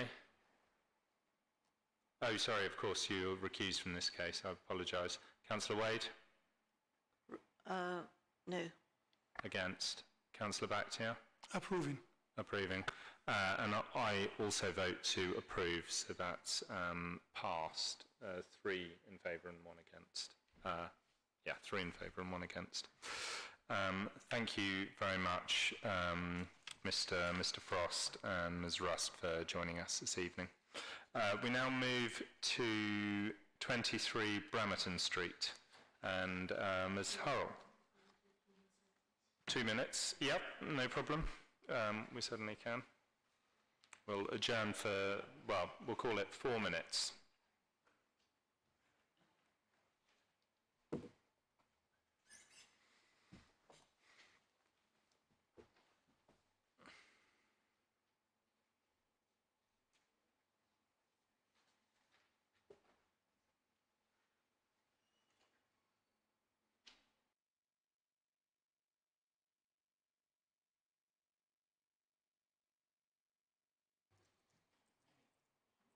Right, I think we'll reconvene and keep moving. So 23 Brammington Street is the next case. Ms. Harrell. Thank you very much, Chairman.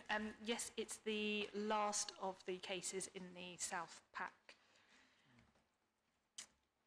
The application site at number 23 is a mid-terrace house of 3 stories, including a lower ground floor level.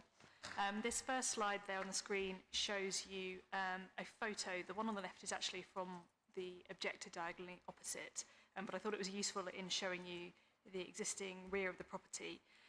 You'll note that there's an existing deep 3-storey closet wing to that property. You can also see one in the property next door at number 21, and indeed, as the aerial photograph on the right-hand side shows you, this is very much the established character and pattern of the built form along the terrace. The property currently has an infill extension at lower ground floor with a roof terrace above. So the right-hand photograph on the slide there shows you the doors onto this existing decked terrace area with the recess, within the recess created by that closet wing. Planning permission is sought for an infill extension at this ground floor level. So on the left-hand side, you can see the existing ground floor plan. And then on the right-hand side is the proposed, the blue circle there just shows you the location of that infill extension. Just note that that infill would be slightly set back by 30 centimetres from the building line of the closet wing. At first floor level, above the new infill, it's proposed to create a new terrace, accessible via doors from the bedroom. These doors will be those currently in situ at ground floor level that we just saw in that photograph. They'll be relocated to the floor above. Again, the terrace would not extend right to the edge, so it wouldn't go to the edge of the roof of the infill. It would be slightly smaller, therefore, than the existing terrace at the property, albeit a floor higher. This is probably all best understood in section, so with the existing situation on the top of the two drawings, and then the proposed below. So here you can see that 30 centimetre setback for the infill, and then the additional setback of the terrace on the roof of the infill in the image below. In terms of the finishing materials proposed, the extension would incorporate timber glazed doors. There'd be tiles to the pitched roof of the infill, and then black painted iron railings, both to the terrace on the roof of the infill, and to the Juliet balcony style screen in front of the doors at ground floor level. The right-hand image on the screen there shows you that. Lastly, you'll have seen in the officer's report that weight has been given to the existence of other infills within the terrace at ground floor level, including next door at number 25. I hope you can make out the yellow arrows on the image there. They just show you those in the immediate context of the application site. The black arrow there is the application site itself, or where the red marker is. And the last thing to draw attention to is the length of the garden to the property on Brammington Street. You'll note in paragraph 6.8 of the officer's report that the officer has referenced this as quite an important consideration in considering the acceptability of that terrace at that new higher level. And that's the last slide, Chairman. Thank you very much. So we're joined this evening by Andrew Pirrie-Franks, who is speaking in objection to the application. Mr. Pirrie-Franks, thank you for joining us, and you have 3 minutes whenever you're ready. Thank you, Chairman. Thank you, Ms. Harrell. I've never done this before, so apologies if I'm not as polished as people who came before me. We live directly behind the house in question, so we back straight onto 23 Bremerton. When we received the letter notifying us of the planning application, I got in touch with the owners of 23, and we spoke by phone, and I also invited Mr. Lee round to our garden just to see what our objection was. We don't have an issue at all with the infill extension at their ground floor level, and I explained this to him. The thing that concerns us is the raising of their roof terrace from the ground floor level up to so that it sits above their extension. And I'm not quite sure how to take it. Sorry, I should also mention Mr. David Treacher of 21 Brammington Street, who lives next door to the applicant, isn't able to be here tonight. He's travelling, and he asked for me to speak on his behalf, because his garden will also be overlooked by people on the new elevated terrace. I wanted to just go through the committee's report, and in the summary proposal it says that the new terrace will be smaller than the existing terrace, and there'd be no material change to the living conditions enjoyed by neighbouring occupants. We can't actually currently see them in their existing terrace. I don't know, the Glebe Place houses are, maybe they're a little bit higher, or the gardens are a little bit higher. Probably the most useful picture to look at, if possible, would be the one taken from Mr. Treacher's garden. That one, yeah. So the existing roof terrace is where those French doors are shown on the left, middle left of the picture. My garden's the next one along to the left, and I don't actually see that terrace. I occasionally hear them chattering very quietly. We're very amicable with the neighbours behind, by the way. And the objection relates to the fact that if they move up one level, we'll be able to see them and they'll be able to see us. We have a sort of a garden room orangery at the bottom of our garden, which I guess encloses them in their terrace at the existing level. If they move up a level, they'll be able to look straight into our garden and see us with our children in the garden and to look into our house. Just looking at I don't know what you have in front of you, but looking at 6.2 Roman 2 of the evaluation in the committee's report, it considers whether, it says a decisive issue is whether the proposed roof terrace will ensure that good living conditions continue for neighbouring occupants in terms of privacy and noise disturbance. They're not very noisy. Our concern is if they sell the house and new people come in, that it will become noisy, but in terms of privacy, will definitely be overlooked, whereas we aren't at the moment. Thank you very much.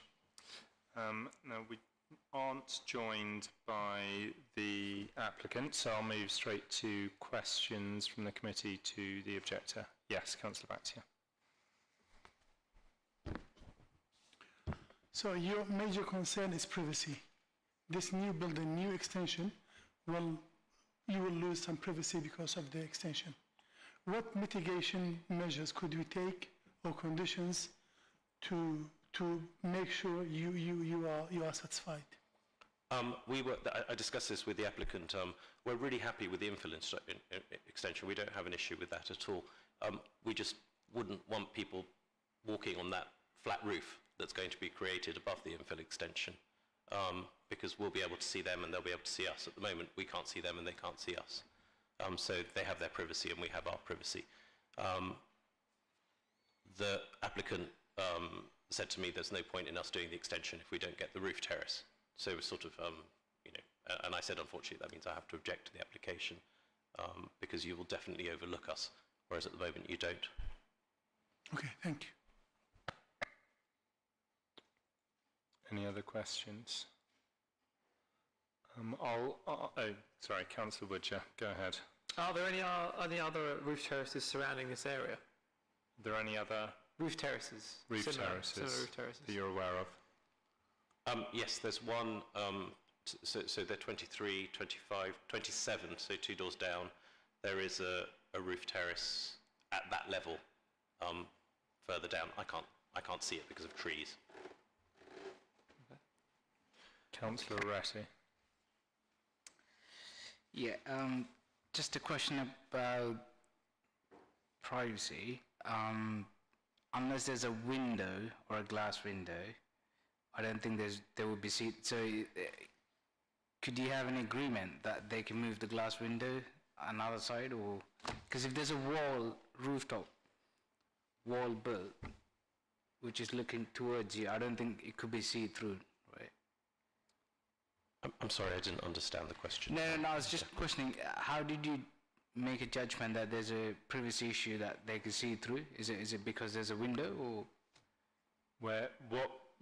how did you determine? I think Councillor Ratty saying, which was a point I was going to go on to as well, is from the roof terrace, where is the privacy issue? Is it you in your garden, or is it in your bedroom, or is it in your... Sorry, yes, it's us in our garden. At the moment, we can enjoy our garden in the way that we've enjoyed it for the past 7 years. Other than people in their windows, and we appreciate Central London, people can look into us from their windows. Other than that, nobody can look into us in our garden. If the existing roof terrace is elevated above the extension, they'll be able to stand there and look straight into our garden, which they can't do at the moment. Okay, so at the moment, you can't look into their garden, they can't look into your garden. Yeah. But with the roof terrace, they will be able to look from the roof terrace into your garden. But presumably, they can look into your garden currently, you're saying, from their window, just not from anywhere on a roof terrace. That's correct. We're back-to-back terraced houses. Yeah. Understood. Thank you. Councillor Wade. So as far as I can understand, you don't mind about the extended living room. What you do mind is about the use of the roof, terrace.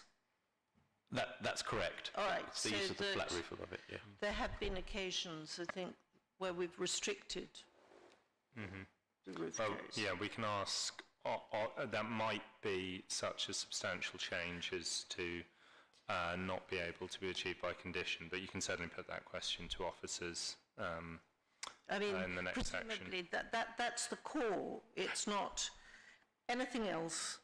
That's the problem. Yes, precisely, Right. yeah. And am I allowed to say one more thing? Very, very quickly. Sorry, I forgot to say, I'm one of 7 objectors who all came at it from a different angle and talked about lots of different things, but the central element that the other 6 objectors had was the privacy issue. Was the privacy issue. Okay, thank you. Any more questions to the objector? No, in which case we shall move on to questions to the officers. Councillor Wade.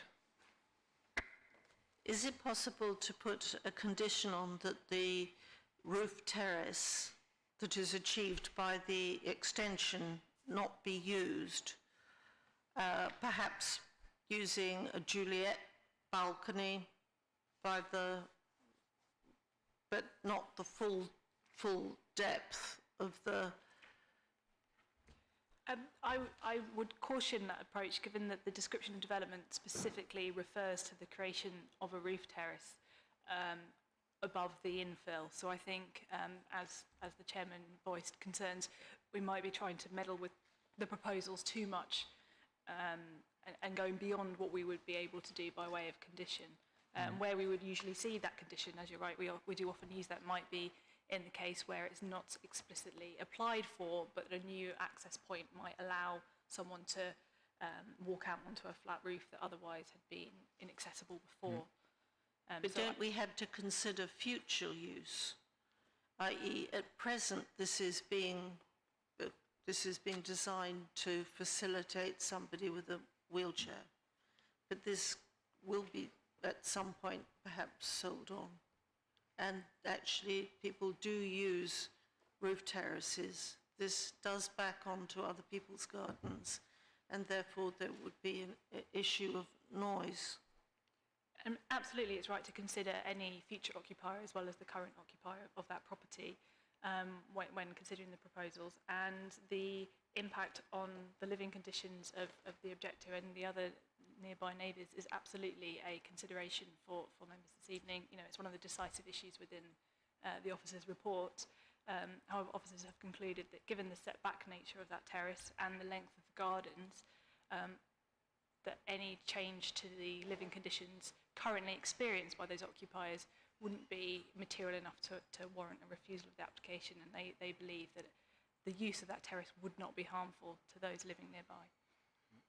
Okay. So I think if members decide that the incursion on privacy and the additional level of overlooking is unacceptable, we have to vote against it. We can't manage that by condition.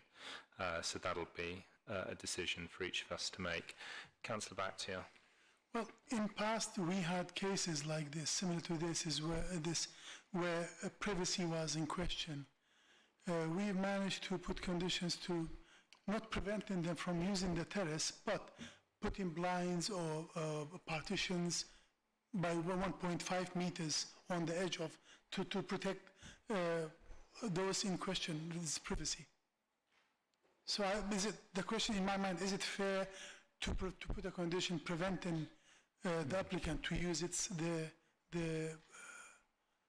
I think setting it back by an extra metre wouldn't really make any difference because it's already bordered by the walls on either side. So, and as Ms. Hurrell said, we can't condition away the terrace element. So we either have to refuse it as is or accept it as is, I think. Any more questions? No, in which case, I'll just ask one quick question. Approximately how far is it from the terrace to the neighbouring property? I feared you would ask me that question because I wouldn't want to guess. I suppose the reason why I included the photograph on that first image, both the aerial view and the one from the objector's window, is that gives you an idea there of that distance. So it is quite far away. So where's this photograph taken from exactly? This is from number 14 Glebe Place, so at the rear, this property here, looking back. So the terrace in front of us with the pink flowers, who does that belong to? Does that belong to number 14? That's right, yeah. Yeah, okay. If it's just a point of clarification on the photograph, then I think... The garden in question, sorry, it's confusing. This belongs to 21 Brammington Street, who's one of the objectors. Right. Next door, they're the only Brammington house that has an ex-Glebe Place garden. So it has a very deep garden. Okay. All of the other Brammington houses have very short gardens. Okay.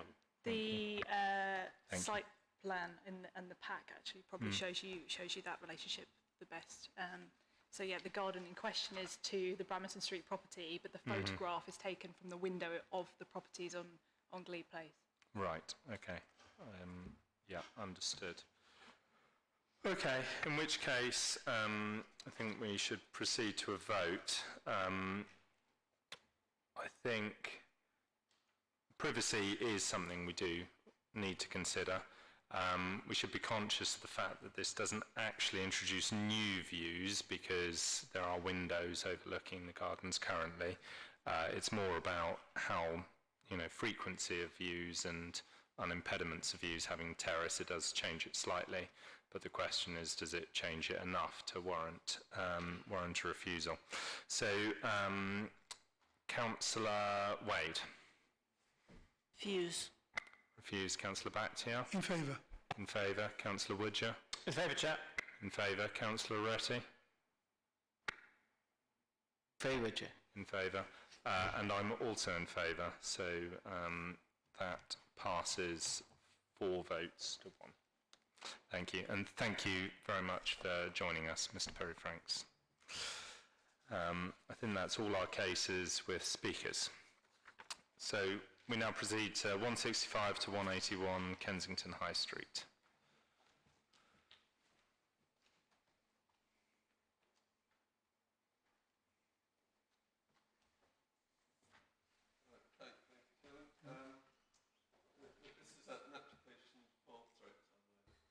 Microphone on. This is an application for advertisement consent to display an advertisement on the shroud covering the scaffolding at the building.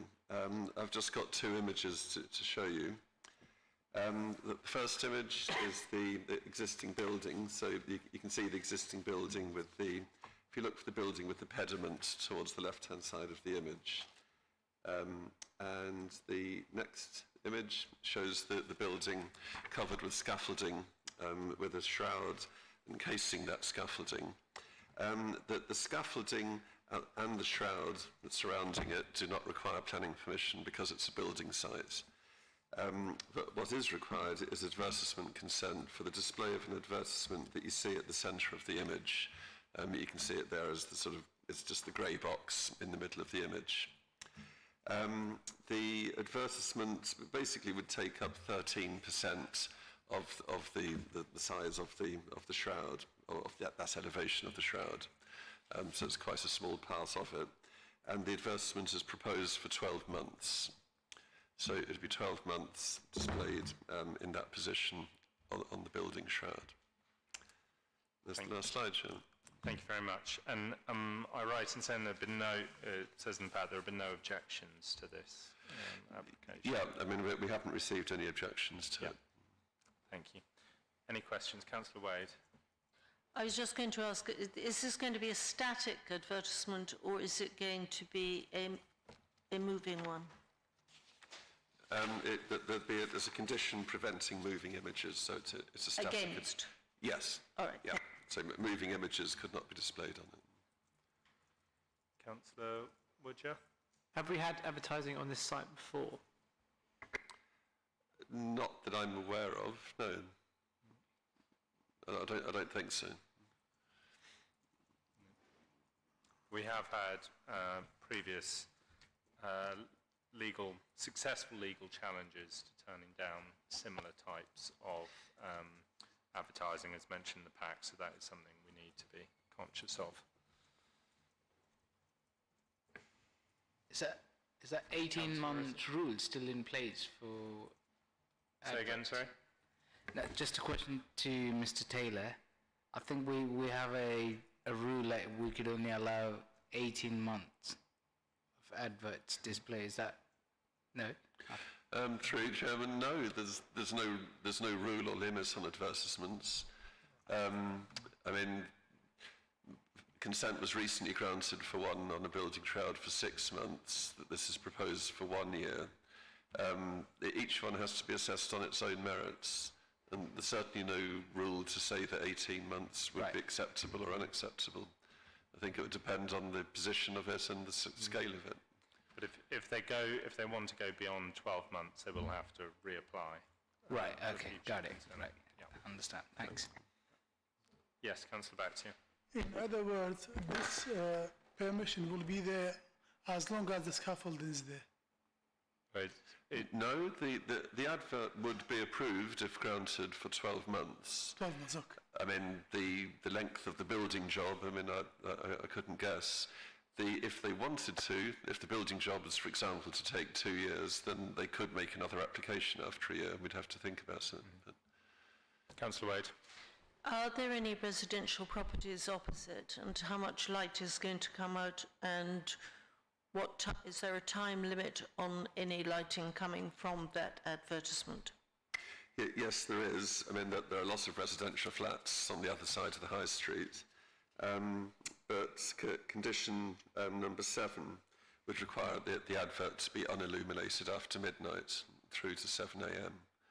And anyway, there's also a limit on the amount of illumination that can take place up to midnight. So it's limited until midnight and then switched off at midnight. Happy? No more questions?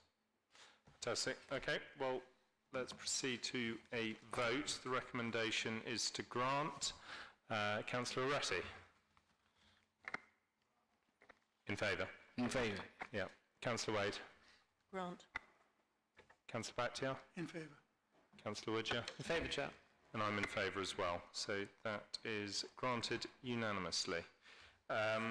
We now move on to St Mary Abbott's Court. Yeah, so this application proposes 2 additional flats to St Mary Abbott's Court, both within the sort of basement part of the building. The image I'm showing there, if you can see the sort of the red lines, one is roughly at the centre of the block and then the other one's at the bottom right-hand side. Those are the 2 positions, Block B and then Block C at the lower part of it. And you can see there where the flats would be in relation to the existing blocks. Just to give you the flavour of the blocks, those are just images of obviously of the exterior.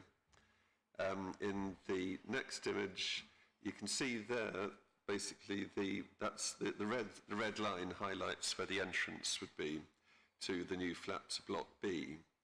And at the left-hand side of the image, you can see where the gate leads through to the garden that you'll have read about in some of the representations. And that's where the entrance would be, if you went down that walkway, where the entrance would be to the flat C flat, the second flat. In terms of Block B, that's the existing layout in the basement area of Block B. So you can see that there's actually a conference room and storage rooms in that position. And then that's the image there shows the proposed layout at the right-hand side in comparison with the existing layout at the left. So you can see how the spaces are utilised and converted into habitable floor space. And the closer in image there basically shows where the ramp would be. Now there's a number of representations discussing the impact of the proposed ramp. You can see from that the gate at the right-hand side of the gate, closest to the flat, that part of it isn't in use. And then the part of it that's in use is over at the left-hand side, which is a metre wide. And the ramp that would not come out to that point, so there would be no conflict between people passing through the gates. And the ramp in any event, obviously is not a tall structure. It's simply to lead gently up to the door. But that illustrates there wouldn't be a conflict between the door and the ramp. That shows that the red line there basically shows the position on the other side now. That's where the new door would lead out towards the garden, and the sort of raised ramp would be in front of that. And then that's the existing Block C ground floor area, and then the proposed layout for the flat there under Block C would be on the right-hand side. The right-hand image there at the top part of it shows the position of 3 new windows, which would be at basement level. And the next image, the upper full elevation, shows the 3 new windows at the lower level. And then the lower image shows what you'd actually see from ground level, where the window heads would basically just pop up, but most of the window would be a bit beneath the actual ground level. And that shows the limited impact on the full elevation of the building. And that was the last slide, Chair. Thank you. Questions? I have a question. Looking at Block B specifically, some objectors are concerned that the garden door and window design are out of keeping with other garden flats and perhaps not symmetrical as well. What is the design of the garden door and window for Block B? Well, the garden door and window for Block B it would be in the position of where the red line is indicated on that slide.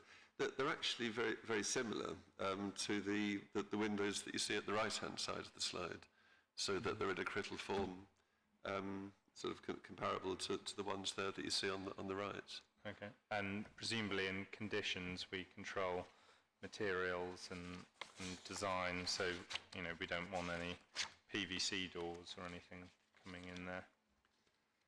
It looks like they've got wood by the looks of things in those windows on the right. Yeah, there isn't a condition recommended controlling the materials.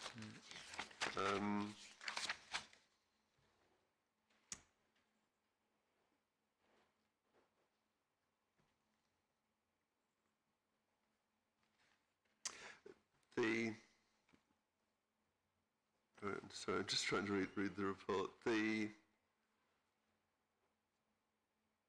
it doesn't. We don't actually say what the material would have to be, but they're proposed to match the existing. I mean, if it would be possible to put a condition on requiring details of the windows if you're concerned that they might not.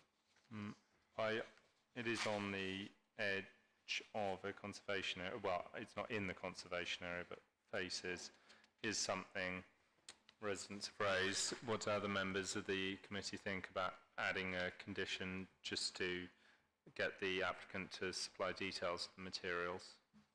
Yeah. Could we add that? Yep. Thank you. And the only other one was, again, there's an objection raised about... There was a concern about light, wasn't there? It was raised by some object. The one, we can go on to that in one moment. The one I was thinking about was drainage. Do we think could be any issue, I think, particularly regarding the ramp and groundwater runoff coming down the ramp, forcing rainwater towards Block C? Is that something which could be a risk? I'd actually suggest not. I mean, you can see... At the moment, obviously, rain has to run off somewhere. Yeah. Adding a ramp, I mean, to increase, to actually create an angle, would obviously mean water would flow in one direction. But I think the whole area there is already open to rainfall. I mean, I don't think there'd be any significant difference, or if there was, there'd be various ways to deal with it. But between the blocks, obviously the whole building is managed by the same people. So I'm sure they could find a solution. But I would actually doubt that there'd be such an effect to any significant level. Okay, well, it's only covering a small area of that level. Yeah. Councillor Wade, do you have a... It was the comments about, I think, the design. I can see at the front that they've got the 3 windows that look like the existing windows. And when you get to the side elevations, it doesn't seem to have the same type of windows or inserted. It doesn't seem to respect the design or follow the design that exists. And also that I can't work out whether, or, and this is, perhaps you can tell me, whether this is due to support the light levels to make them habitable, or what? I mean, I was just confused when I looked at it and I thought, these are at the back. This is specifically Block B you're referring to, Block B. Yeah, it's the, actually, how habitable are these, is this accommodation actually going to be?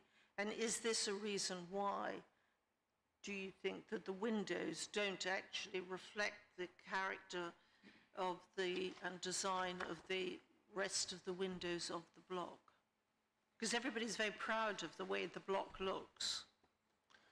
Yeah, I mean, I think the detail of the windows is not governed by their light function. I mean, that they have to provide new windows in order to gain adequate natural light into the proposed flats. The actual design of the fenestration is, you know, that's variable. I think they've tried to match the existing windows or the nearest windows as best they can. I mean, with an additional condition requiring details of the window at a larger scale, I think that could be fine-tuned. Is this Block B or Block C we're looking at here? That's actually Block C. Do we have any drawings of Block B? I mean, this is the best I can offer. I don't have a drawing for the window at Block B, but the window you see there on the right-hand side of the image, I mean, the idea is to do something very closely similar to that for the new window. An additional condition could require details of that. That'd be the way to. Because I think Block C sort of faces out and is quite a public view, and I just wonder how much our light actually gets into the property, natural light. Well, I think they've designed the windows to allow adequate natural light to enter the buildings.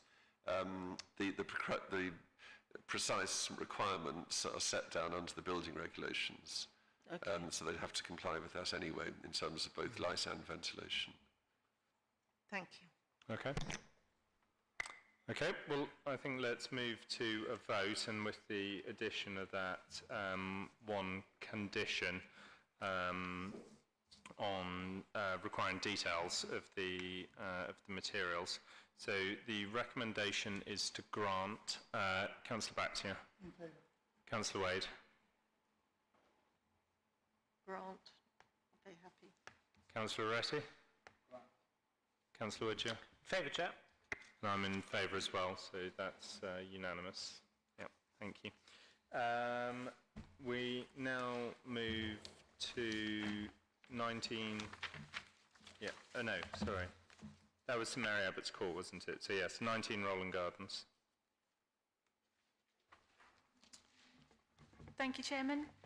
So the application is at the 3rd floor flat of number 19 Roland Gardens, and planning permission is sought for the introduction of railings around the perimeter of the existing closet wing to form a small balcony. The plan on the screen before you is the existing 3rd floor plan, and you can see the narrow closet wing and the parapet around it just there in the left-hand corner. and here's the proposed with new timber decking laid and then a black painted metal railing around the perimeter. In elevation, so this is the rear elevation of the property, you can see the closet wing there in the bottom right hand corner, and then the proposed balcony area with the railing, and then this new door that would provide access out onto the roof. The last slide just shows you the context and the rear elevation of the neighbouring properties. You'll note a variety in size of dormer windows at that level, and note 4 properties down where my cursor is. There's a similar form of development where a window sill has been dropped to create a door opening onto a closet wing terrace, albeit this is a much deeper closet wing than at the application site. And that's the presentation. Thank you. Thank you. Councillor Woodger. So just expanding on what Katie was saying, how many other local balconies are there in the area, surrounding area? I'm afraid I wouldn't want to give you a number. Neither myself or the officer making the assessment has gone and counted. But I'd say there's clearly 4 properties down, and I believe there are some others, but I wouldn't want to give you incorrect information by putting a number on it. Councillor Wade. The objectors, who evidently live quite close by, is there any way that we could get some additional protection from the dust? Let me just, is the objection relating to the dust from the construction impacts? Well, their concerns about the dust, isn't it? On the construction, The dust and the noise. I mean, all I'd say is it's a fairly modest bit of construction.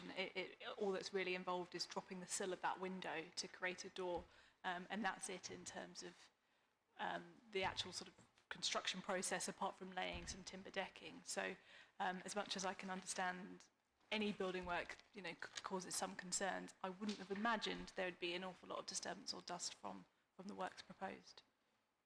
So do we know quite how close the objectors are to? Is Terrace housing there next door, yeah. But where is that in relation? Is that facing towards them? The objectors are next door. This is next door, but is that actually facing towards them? No. It's no, they would be to the side. So number 21 is where my cursor is here. So I'm not entirely sure. They just say number 21, Rowland Gardens, where... I mean, I agree it's quite modest, but if it's evidently a concern, if we had something we could do, it would be quite nice. I'm not sure really what would be possible through a planning condition of what we could do. As I say, I appreciate their concern, but I think given the scale of the development in question, any condition relating to the construction process or building works would be onerous, really. Yeah, it is. I mean, it is quite modest works. I imagine it'd be done quite quickly. Couldn't imagine it'd be very much. They say about loss of light, so that's why I was trying to query. Well, I think builders are required to attach vacuums to the cutting machines to suck up the dust as soon as they cut. Since it's decking, there must be some cutting involved. So this is the only thing which is managed by building control. Okay. Any more questions? So, Katie, I think there's a gap between number 19, the application, and the objectors, I believe, because that's 21. Yes, there is a modest gap. I think you can see it on this aerial photograph here where my cursor is. Yeah, then surely there wouldn't be an issue with the light, because that's about 3 meters gap. Yeah, and as I say, the development in question is just dropping the sill of that window and then putting in that railing. So it's not really the form of development that we would expect there to be any consequence on the levels of daylight or sunlight experienced by anyone living nearby from that sort of fairly minor development anyway. All right, thank you. Okay, well, I think we should proceed to a vote. The recommendation is to grant. Councillor Woodger? To grant, Chair.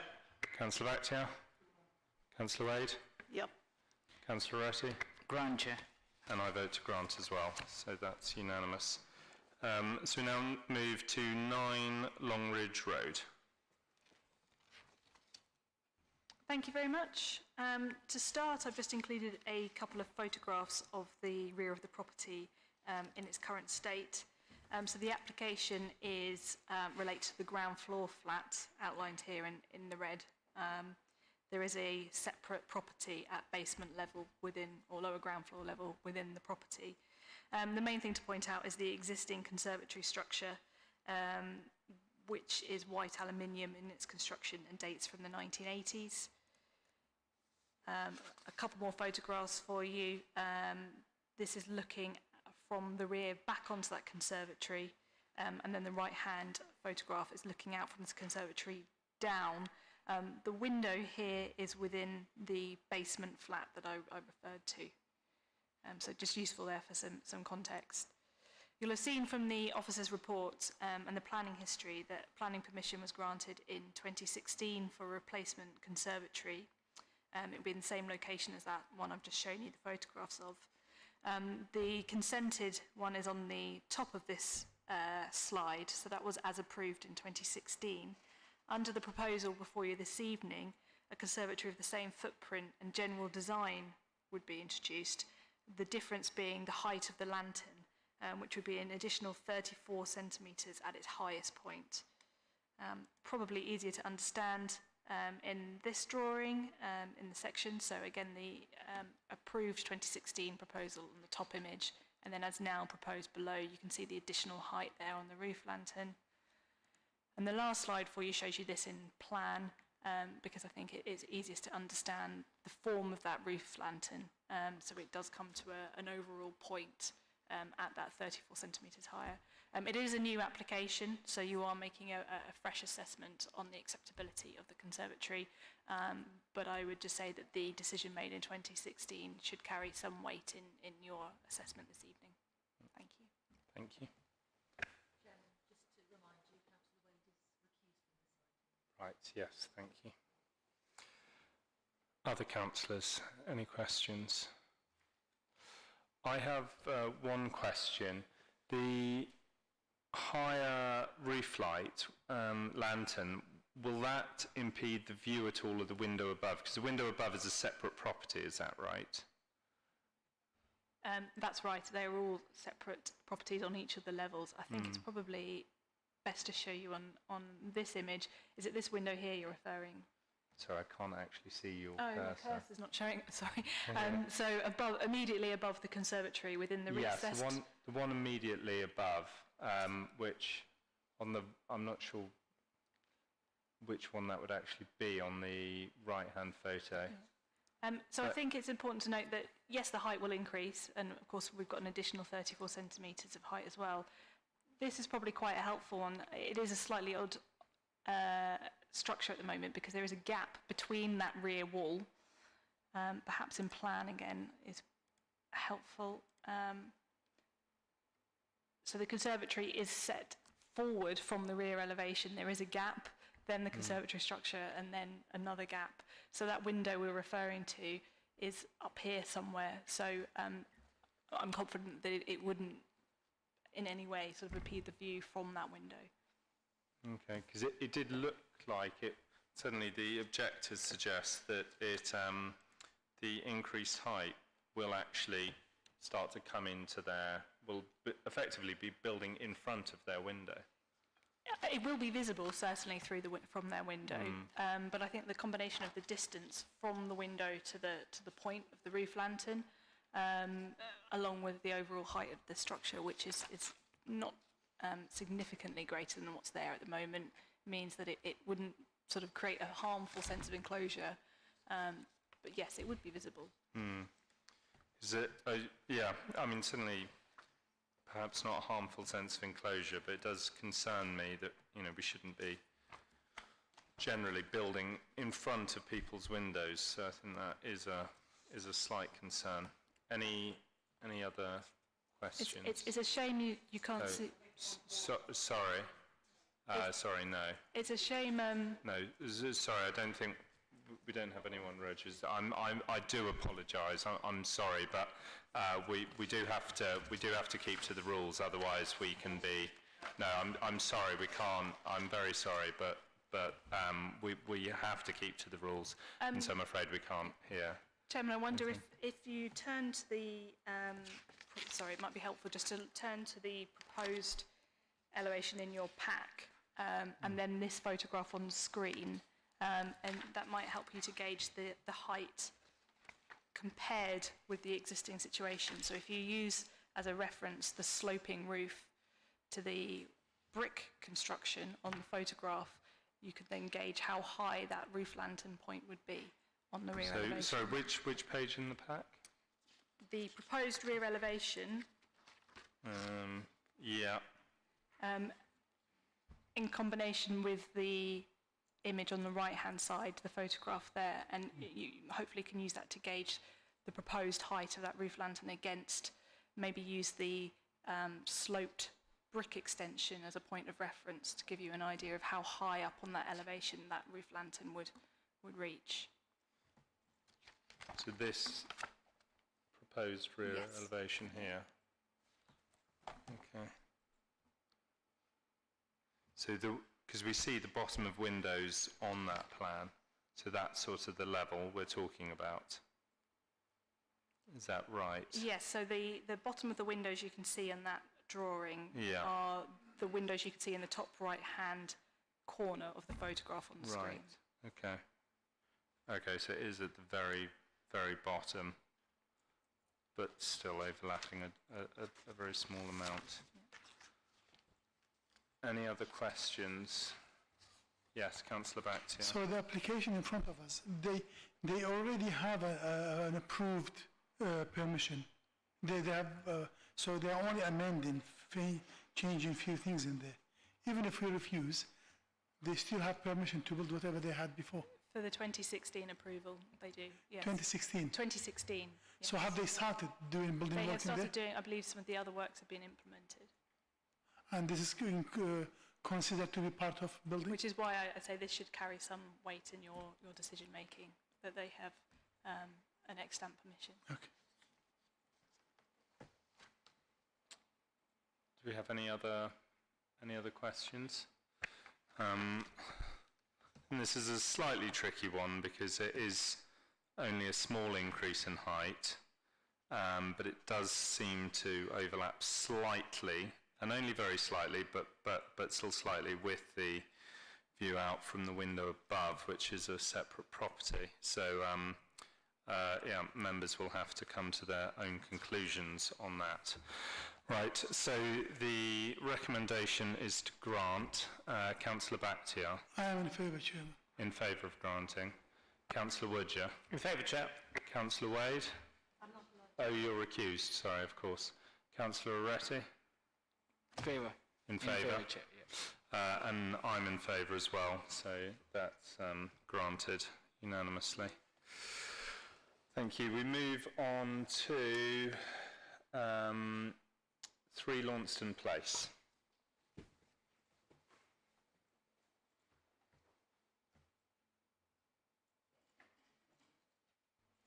Thank you, Chairman. This is a control of advertisement application. I'll start with a couple of photographs of the site. So it's the middle of the 3 units in this image. And the next photograph just shows you that view from Victoria Grove. The application is for an awning which would extend 2 metres from the shopfront elevation. It's proposed to be green in colouring with white lettering. And the last slide for you is a mock-up of how the awning would look in situ. And that's the presentation. Thank you. Thank you very much. And members will have seen we were provided with a late letter of objection. In addition to that, any questions? Councillor Bactia. If we grant this tonight, this is going to become permanent, yes? It would be a permanent, well, for as long as they wanted to. Yes, the consent would be a permanent consent. Okay, but if we put a condition to grant it, to give them permission for a year or two, because for a trial, to see if the neighbors are going to be happy within the coming years, do you think that's an acceptable condition? If members felt that they wanted to see the impact of the advertisement in situ, then yes, that is within the gift of the committee to put a temporary condition on, which the applicant could then reapply when that time period runs out if they wish. Yes. Well, as you can see, Chairman, this is the major concern of the objectors. This is the main concern of the objection letter we've received earlier. And I would like to see this condition a year or two maybe. They could come back and reapply. I don't think that's unreasonable. Yeah, thank you. Councillor Wood, I'd just say I'd back Councillor Bakhtir's idea of doing a 1 year, you think, or 1 or 2 time limit to see how it goes. My other question was how large an awning is seen as reasonable in sort of previous cases you've seen. I'm afraid I'm going to give you that classic answer of each case on its own merits, depending on the site context. An awning that might be deemed appropriate in one location would be completely inappropriate elsewhere. I mean, this one is 3.5 metres wide, so you can see it covers nearly the full area, certainly the full area of glazing, and would extend out to 2 metres. So it's, you know, of a reasonable size. It certainly has an impact on both the visual appearance of the shop front and you know, the wider character of the area. But I suppose that's for members to make up their own mind whether they think that that impact is acceptable in visual amenity terms or not. I don't, for some reason, think I've been in the case before which had asked for an awning before.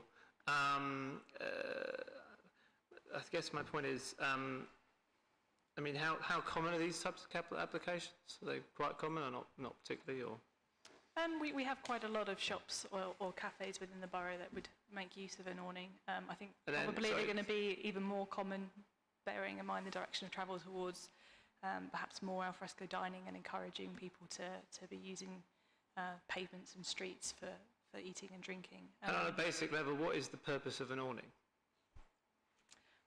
Well, advertisement to some extent, and then I suppose to allow people to shelter in the rain. Sometimes you see obviously tables and chairs underneath them to provide shelter. I wouldn't want to comment on the aspirations of the applicant as to exactly why, in this instance, they want the awning. But yeah. Okay. If we were to put on a time limit condition, would 1 year or 2 years be a better option? Again, I think that's for members to decide. I mean, you'll see from the objections there is quite a lot of concerns from residents in general about the premises, although a lot of that concerns opening hours and things like that, which of course are separate to an advertisement consent application where we have quite a narrow number of things that we consider. Yeah. We can only consider visual amenity and public safety and highway safety within that. So I think either. I think if you were concerned enough that you felt this awning might have a significant impact and you wanted to test it out, then the year would be reasonable. I think a year is enough to get a feel for whether an awning's acceptable or not. Can I also ask, is there a condition on keeping it in good condition? Because an old awning which hasn't been kept in good condition has a very different impact visually from a nice new awning.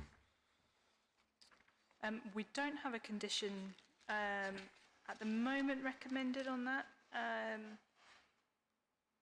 I don't see any reason why we couldn't apply something. We have something similar where we're talking about perhaps keeping an area of tables and chairs clean and tidy or something, so I'm sure we could word something appropriate.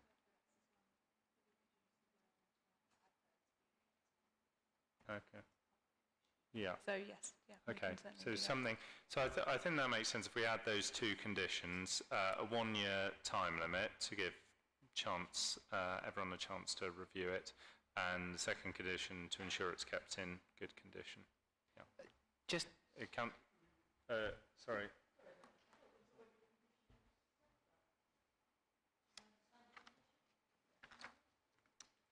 You're right, sorry, condition 1 does do the job for us, so thank you, Lorna. Yeah. Okay, so that Thank you very condition's much, in there. So it'd just be a case of adding that one condition year. about a one-year time limit. Councillor There Wade. was, sorry, there was a condition when it was... Oh, sorry, 1 second, sorry. Oh, sorry. That was my fault, Councillor Wade. I didn't realise you weren't here when we started. I should have waited for you to return. It was just because I was at the original planning, and they Okay. haven't actually gone by Yeah. one of their... Okay, thanks. But yeah, I'm afraid, yes. So, yeah, I think we understand that. That was my fault for moving on too quickly, but yeah, I'm afraid you'll have to recuse yourself for this application, Councillor Wade. Councillor Retty. Yeah, in terms of the extension, would that be an automatic extension, or do they have to reapply it? So after the year's consent had expired, they would need to reapply if they wanted to maintain an awning in that location. Mm. But that would be a pain again for the applicant to reapply and then go through them. I mean, yes, it would require them to come to the local planning authority for consent again. So yes, I suppose that is a bit of a pain for them. But if members felt that the condition was necessary, then you know that's So absolutely reasonable to apply it. So when they reapply, could they ask for a permanent one rather than a temporary? Because obviously we probably might... Yeah, I mean, they're asking for a permanent one now. If we give them 1 year, obviously we can't tell future committees what to do, but one would hope they would say, look, 1 year's enough to get a feeling for the impact of this, and they would then make a permanent decision and not just extend by 1 year. But that will obviously be up to the future committee. Yeah. Could we include that note, please, that... I don't know. Would that be appropriate to include some sort of note or informative to a future committee to suggest that... Sorry? It's, yeah, I'm guessing it wouldn't be. Yeah. I mean, they will see the history, they will know that it's already been approved for 1 year, and it'll be up to them to decide whether to add further conditions or not. Oh, I think. Yeah, I'd say it's not unusual for the committee to be asked to consider something like that. We have it quite regularly, for example, with a tables and chairs application, where we might give them permission for a year, suggest that they then come back, and then the committee would look at the planning history and understand that. And the officer could obviously also make that clear within their report. Mm-hmm. Yeah. Okay. And it's not a particularly complicated application, so it should be relatively simple for them to resubmit that in a year's time, I think. Okay, well, let's proceed to a vote with that condition. Yeah, sorry. Because we changed the recommendation, Yeah. Yeah. commission, and we're suggesting it's time limited to a year. Yeah. Do you mind if we formally have it proposed and seconded? Yes.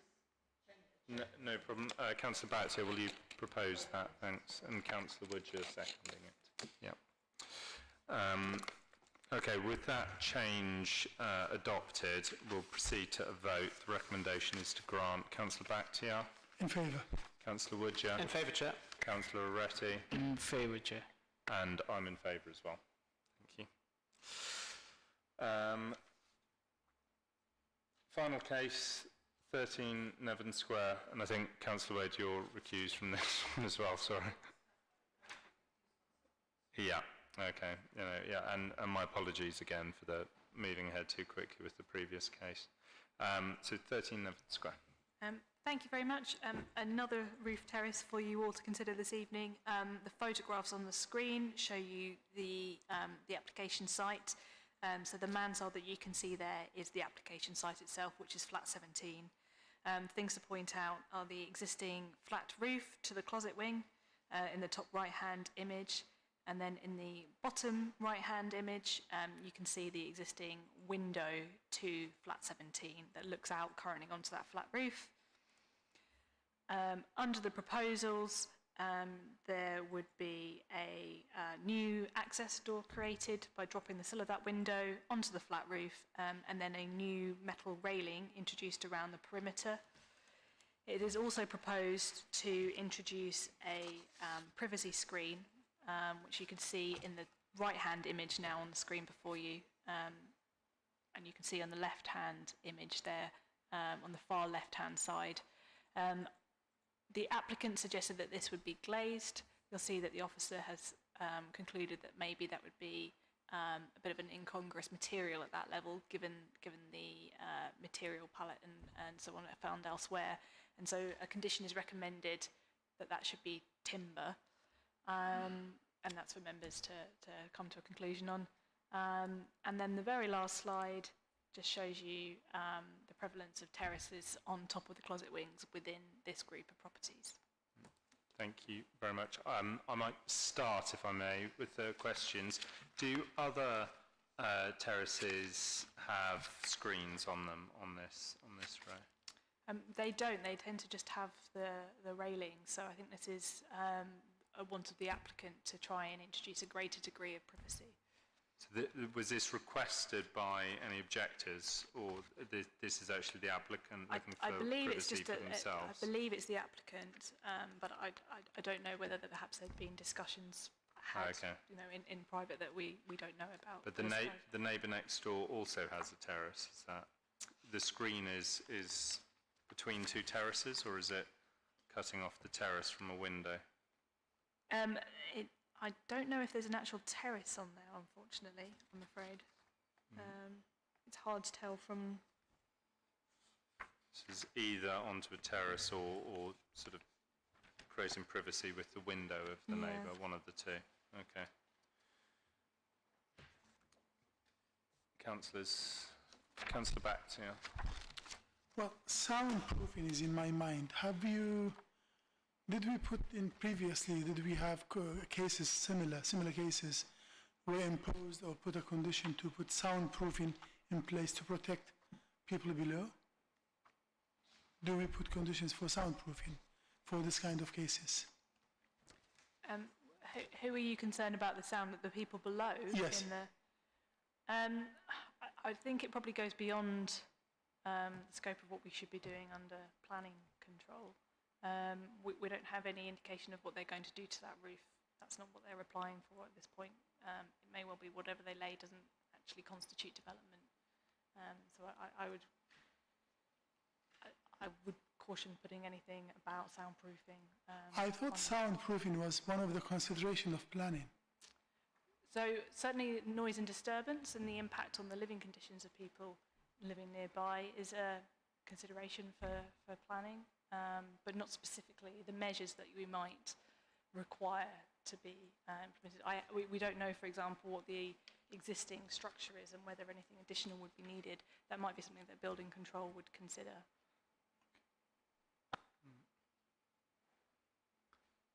Any more questions? The question of the screen and whether the screen is appropriate, and if so, what materials it should be used, is a slightly tricky one, as there's no precedent there. If we, as you suggested, required a timber screen, presumably there's quite a wide variety of designs that could come in. Yes, there would be, although of course we've asked for detailed drawings, which would then allow us to have control, because of course that could, just saying timber could mean anything. Yeah. So there would be some security there through that condition to ensure that it's appropriate. If we wanted to keep it more open, we could just ask for details to be submitted, and then we could engage in a discussion with the applicant about what that might be, and understand if there is any other privacy screens along there in the wider area. Certainly there aren't any in the immediate context, but that might give us an indication of what might be appropriate. Yeah, okay, I don't think we're going to be able to solve that particular issue at committee, so I think details to be submitted would be the way to do it, and then officers can make sure that any approved screen is in keeping with the area. So we'll amend condition 3 and just ask for details and remove reference at this point to timber panels. It may well be that timber turns out to be the appropriate treatment, but we'll leave that for Yeah. So, I mean, certainly glazing doesn't sound right, but there's just too many options, so I think details to be submitted is the way forward. Any other questions? No. Okay, in which case, let's proceed to a vote. The recommendation is to grant. Councillor Woodger. In favour, Chair. Councillor Oretti. In favour, Chair. Councillor Bakhtiar. In favour, Chair. And I'm in favour as well, so that's unanimous. And that brings the evening to a conclusion. Thank you all very much. And we're all fortunate it's happened tonight and not tomorrow night to make us miss the England match. The leadership team are less lucky, but well, my wife is Italian, so I've got to get back to try and support